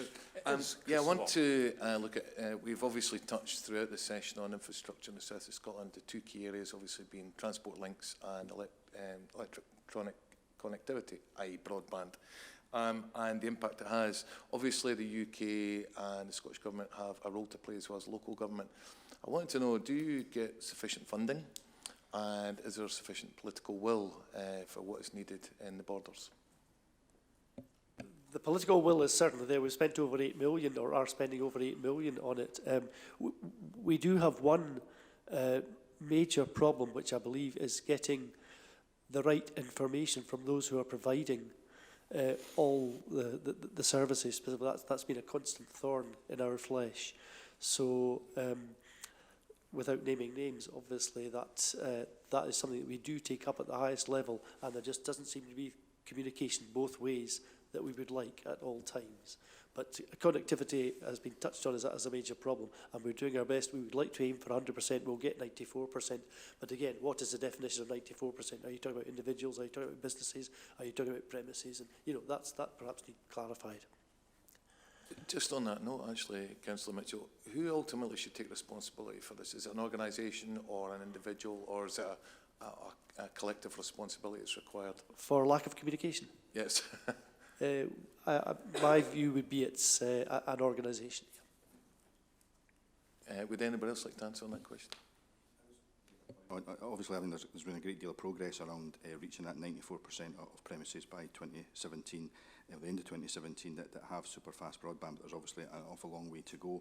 I think there's a big opportunity looking ahead. The Scottish Government have obviously made a commitment to reach 100%, and I would like to see when the contracts, if you like, are being handed out, to deliver that particular commitment in the future. There is an issue around communications and information, which I think was missing from the previous contracts, but also an opportunity to say, well, actually, the Scottish Government has a commitment to regional cohesion as part of its economic policy. When we hand out the contracts, instead of starting with the easy wins, the easy hits in the urban areas, for example, they actually start with somewhere like the south of Scotland, where we recognise that we've got some big economic challenges. So let's roll out the 100% super fast broadband to an area starting in the south of Scotland. That's certainly one way forward. There's obviously, as well as the broadband issue, there's obviously issues around mobile connectivity. I mean, you know, for some people in Dumfries and Galloway, 4G is a football pitch. It's certainly not something you're going to get in your phone anytime soon. But actually, there is an opportunity when it comes to the UK Government's Emergency Service Mobile Communications Programme that's been rolled out at the moment to actually try to play catch-up in the south of Scotland. There are opportunities there, and there needs to be a lot of work done to make sure that the benefits for businesses, for individuals, as well as for the emergency services can be achieved. I know there's some work, for example, through the Scottish Future Trust that are in touch with the UK Government over this issue, but I think there needs to be an awful lot more joined-up work to really pursue those opportunities to improve connectivity. Thank you. Just to add to that, so in all our assessments, when we look at what's going on globally, when we look at the sectors that we have in Scotland, digital and data that underpin kind of digital connectivity is absolutely going to be what's going to transform what those sectors are, both in terms of jobs that we might have now that won't be here tomorrow because automation is going to change the nature of work, but also in terms of the opportunities it could bring, in terms of what how Scotland can punch above our weight. So when we look at our share of the subsea market globally, you know, Scotland does very well, and that's based on quite a lot of our oil and gas and our data expertise. The same is true around potentially financial services. But what we could look at is how that is actually going to transform Scotland, and that is only going to work if we've got digital connectivity. It isn't isn't just about broadband, it is about mobile. So when you talk to the banking sector, it's about mobile apps as much as it is about broadband. And it's about having, the digital connectivity, it's about having the digital skills, and it's about helping businesses to be able to embed that in their business and be able to adopt that. And I think that's some of the areas that we're very keen to make sure that we are working with businesses on right now, and then make sure that that's kind of translating into jobs. That isn't just about the economy, it's also about health, it's about social well-being in terms of digital health. So there is a broader piece in terms of the inclusive growth that has been talked about in terms of what that means for an area. So there are broader spin-off benefits, including some of the business opportunities that goes with that once that begins to be rolled out. Could I just add something to that? Super fast broadband, while it's good, isn't anything wonderful. It's just the south of Scotland catching up with more civilised parts of the UK, as it were. If the south of Scotland, if the south of Scotland wants to succeed, it needs to get some form of competitive advantage. And one of the areas of competitive advantage would be to leap the next iteration of broadband and be looking for hyper-fast or whatever it is, not everywhere, but into certain locations, certain employment locations. Because then you could say to an employer, look, you can get better connectivity here than you can get in central Edinburgh. Maybe not better than central London, but central Edinburgh. And then give people a compelling reason to locate themselves here. So while the work that's going at the moment about Superfast is good, we need to, raise the ambition significantly and pursue that as part of the competitive proposition that the south of Scotland could articulate. I'm just wondering if we're running out of adjectives for broadband. We're up to super fast. Maybe we could just call the next one good and then work our way up again, yeah? Anna Soubry. As opposed to less than average, which is the reality of it. So can I ask you this? And I'm sure you'll be honest with me. When it comes to employment and when it comes to business and all of that, where do you actually look for the driver of things? Is it to the UK government or is it to the Scottish Parliament?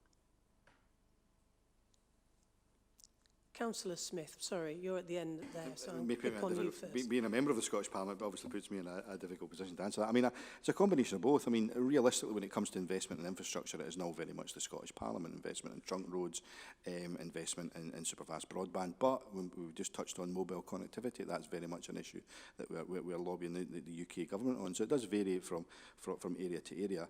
A big piece of work that we're looking at the moment is obviously the Enterprise and Skills Review. That's obviously a Scottish Parliament issue. So it does vary, but probably more so towards the Scottish Government when it comes to investment in infrastructure. We're probably something similar, although, who pays the money calls the tune at the end of the day, and at present we get the bulk of our finances from the Scottish Government in terms of the Council. But also Europe, we get a huge amount of money from Europe. So you've touched on Brexit earlier on, and unless we seem to be all right up till 2020, but after that, what happens? Do we lose those many millions which at present benefit our agricultural and other sectors? So yes, it's absolutely to say that we look to both parliaments and indeed the European Parliament. Ms Hannah. So clearly we are NDPB, so we look very much to Scottish Government in terms of Scotland's economic strategy and where funding comes directly from Scottish Government, but clearly we benefit of as well around European funding, so we're very much part of that kind of environment and looking at where the opportunities are, as well as the wider portfolio that we have around investments and other things. So for us, it's very important that we're thinking about, again, what's going on globally, what's going on in Europe, what's going on in Scotland, and how is that nested very much in terms of the opportunities in the UK, partly because it's not just about where we get our funding from. If we're not able to get a jigsaw together in Scotland about how together we add up to something bigger for Scotland, working with the local authorities around city deals or others, then it's about the combined nature of that investment that actually drives the growth in Scotland. And Mr McKinnon. I haven't got anything to add to that. Right. And now can I ask you this? Do you think the UK government understands the particular needs, if there are any, of this part of Scotland? I don't think they fully do.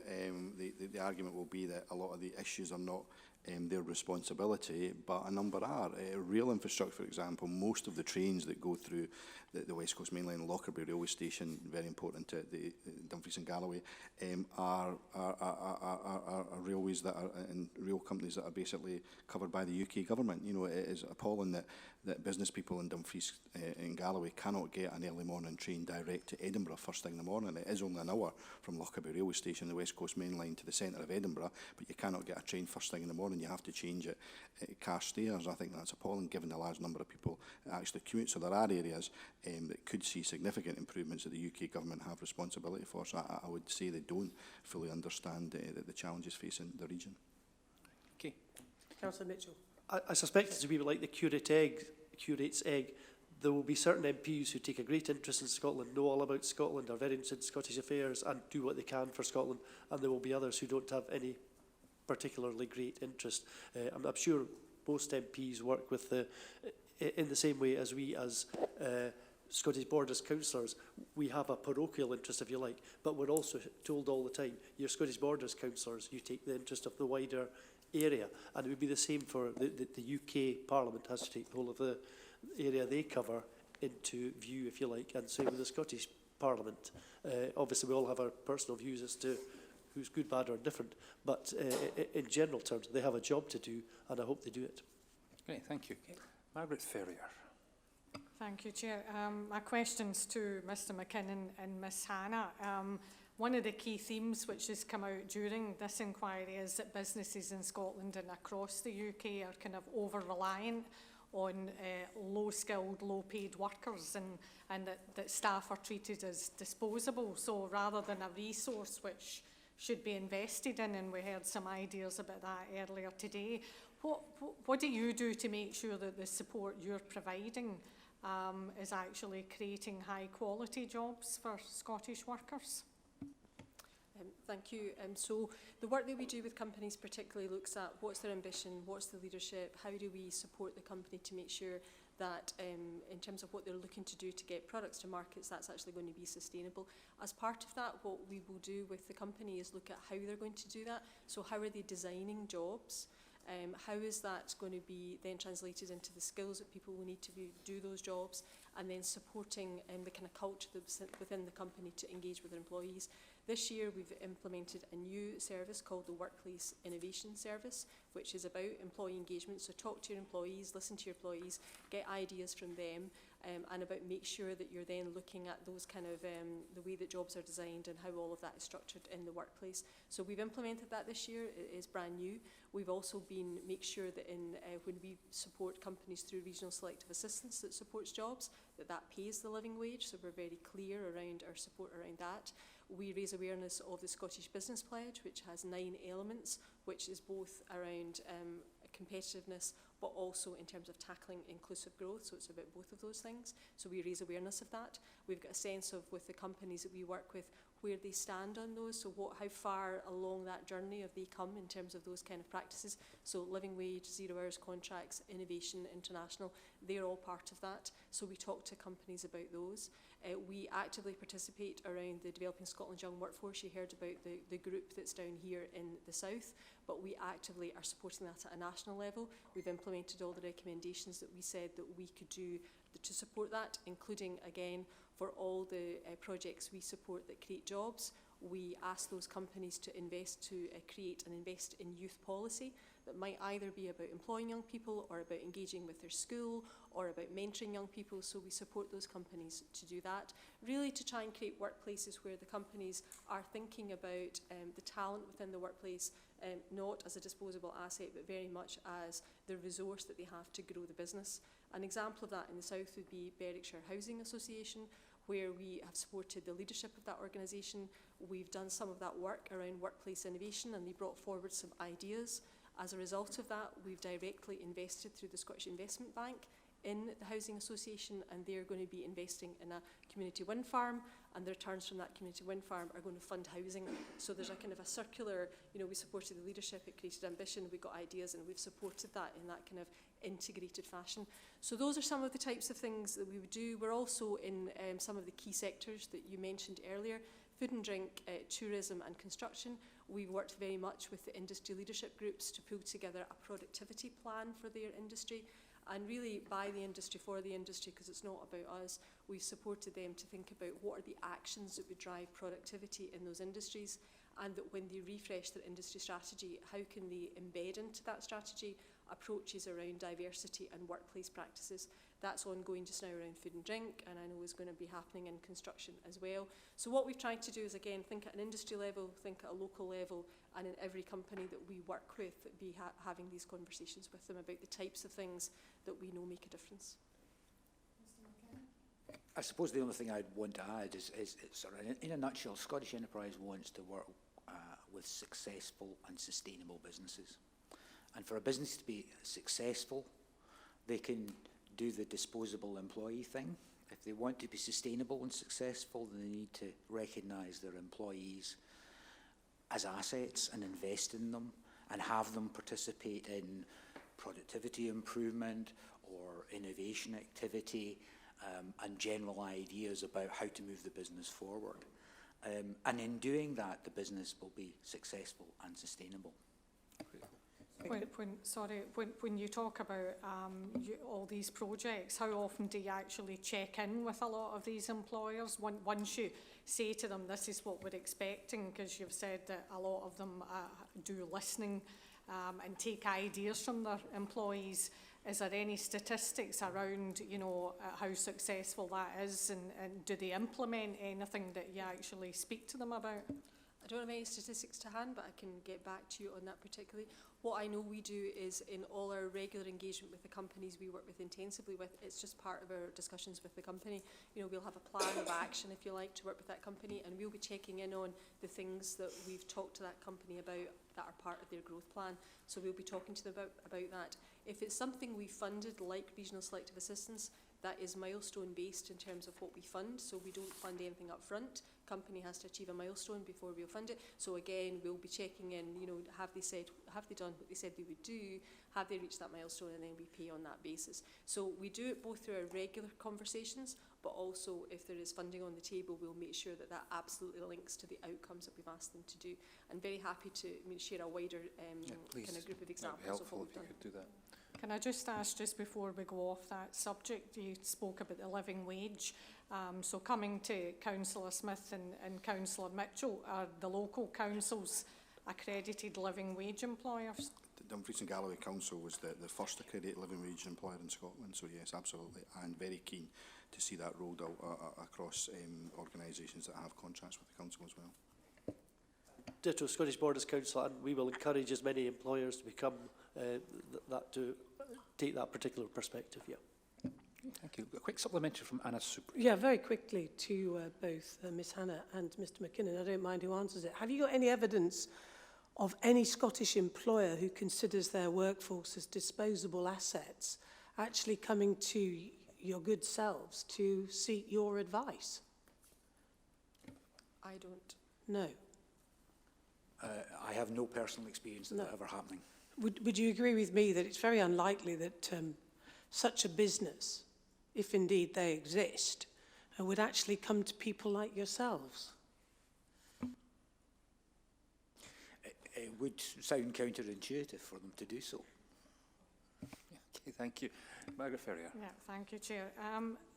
In the previous Parliament, I think we're talking about going back to 2007, the committee heard really that the Scotland-wide focus of Scottish enterprise meant that the specific needs of this part of Scotland were really overlooked. In your opinion, is that a fair comment? And if it is, what have you done to respond to these concerns? Because based on what you said earlier, you mentioned Tayside, Perthshire and Ayrshire, but we're actually in the south of Scotland today, so we want to know what Scottish enterprise are going to do in conjunction with other people in this room for this particular area to promote it and help it progress.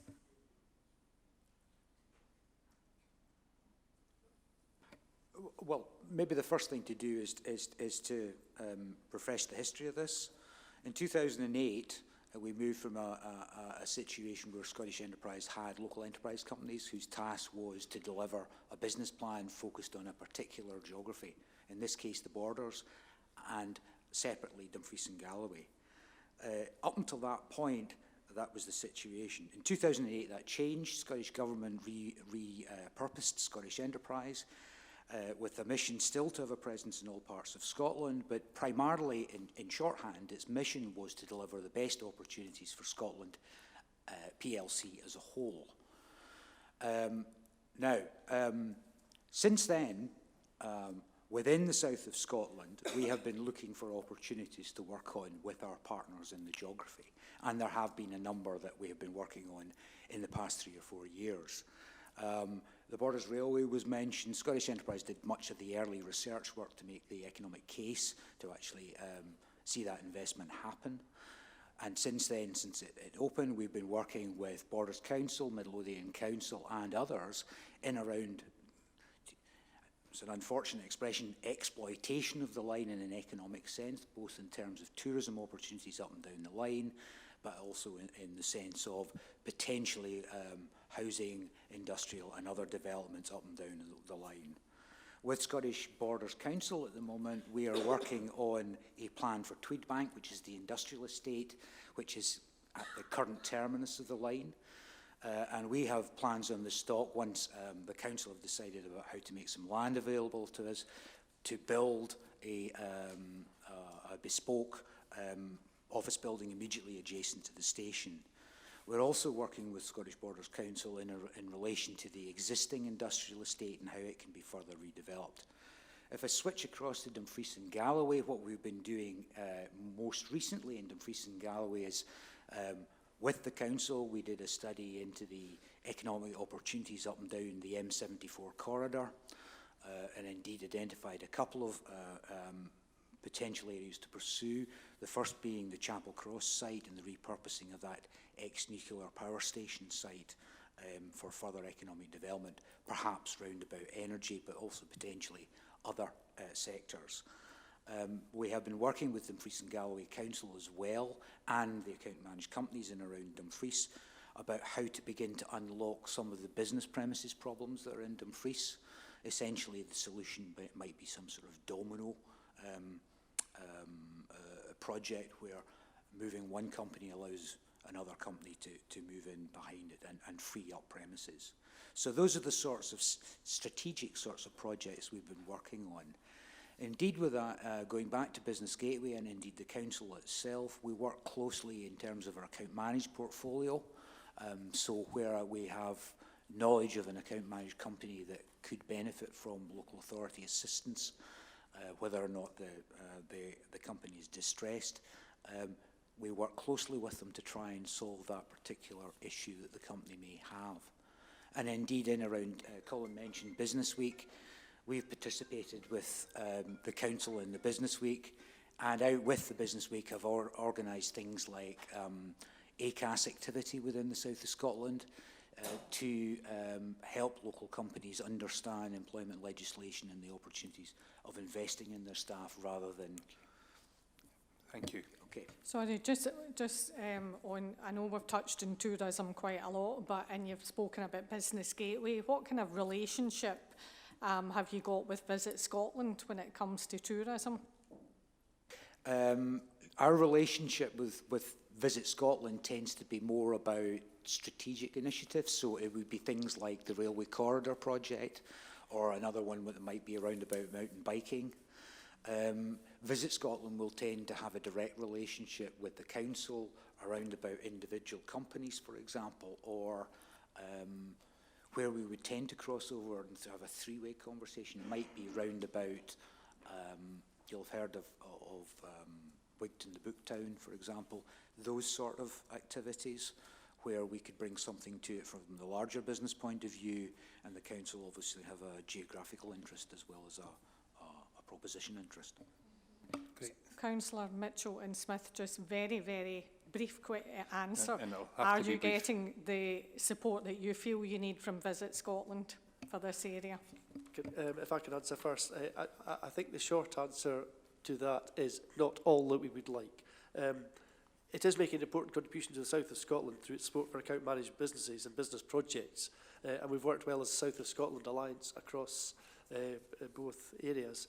But really, in a lot of ways, we could see that if it was done differently, it could be done differently from our perspective as well. And that locality might then be an improvement. In fact, that's a submission we've made, as I understand it. I think there's a recognition in the Enterprise and Skills Review with the proposal for a South of Scotland enterprise vehicle that there are significant improvements that need to happen. There's no question about that. Great, thank you. We've got a few more questions, and I know we've got a biggish panel. If we could maybe have shorter questions and shorter responses, it would help us get through the whole agenda. John Stevenson.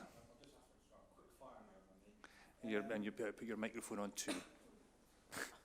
Forgot everything. Ms Hannah, what's the budget of the Scottish Enterprise?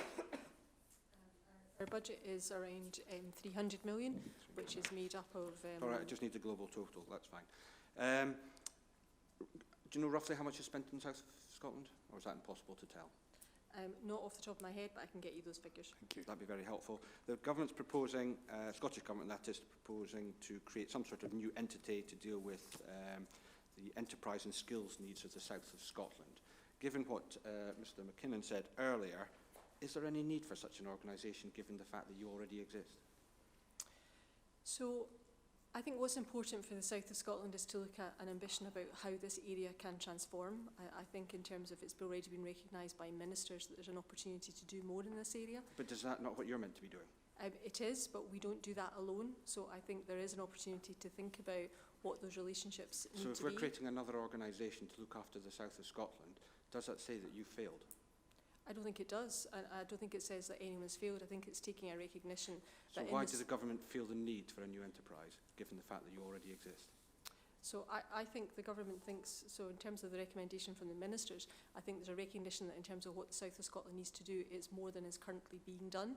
And I think it's about taking a long, fresh, hard look at that and about using the expertise that's around the table. Sorry to be so quick. So therefore you think they'll have to add additional resource into this rather than taking resource from you? I don't know. What I think needs to be done is that process is already underway. That work has been kicked off in phase 2. And I think we've all come to the table as partners who work well together with an open mind about what needs to be done, but in the context of what needs to be done overall in Scotland. Thank you, that's fine. Turning to the councillors, the Borderlands Initiative has been well received and considered to be a very good report and something that needs to happen. Could either of you, well, start with Councillor Smith, can you tell me anything that has actually happened? I mean, I think there's a huge amount of challenges, I have to say, in terms of the Borderlands report from the Scottish Affairs Committee or the Borderlands work that's taking place across the 6 local authorities.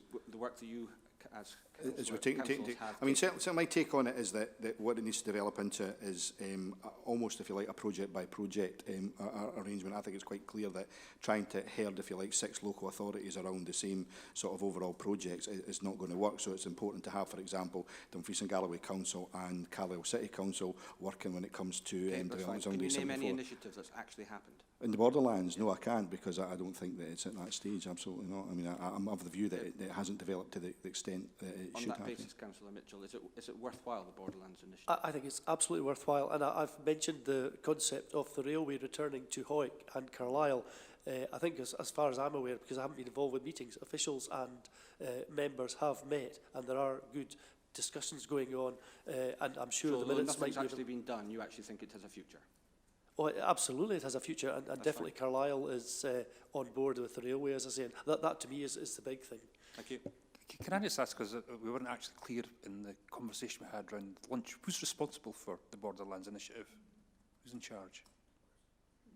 Well, it's the 6 local authorities working together. I think what interests me is that both the I mean, the reality is it's organisations working together. For example, we have a very successful South of Scotland Alliance, which Scottish Borders and Dumfries and Galloway have worked together in a significant number of years, and they've had a lot of successes around investment around broadband, for example. That's a good model. Nobody's in charge of it. It's a standalone organisation. Can I then therefore ask, what resource does each local authority give to this initiative, and is there a personnel resource attached to it too? The officers of the council are very heavily involved in discussions across the board. I think what interests me is that both the Scottish Government have said they support the Borderlands Initiative, so has the UK Government. They've not really actually decided what that actually means in terms of support. There's nothing come to the table from either the UK or the Scottish Government when it comes to borderlands. So if they're in favour of it, they need to tell us exactly what they wanted to achieve and what they want to bring to that particular table.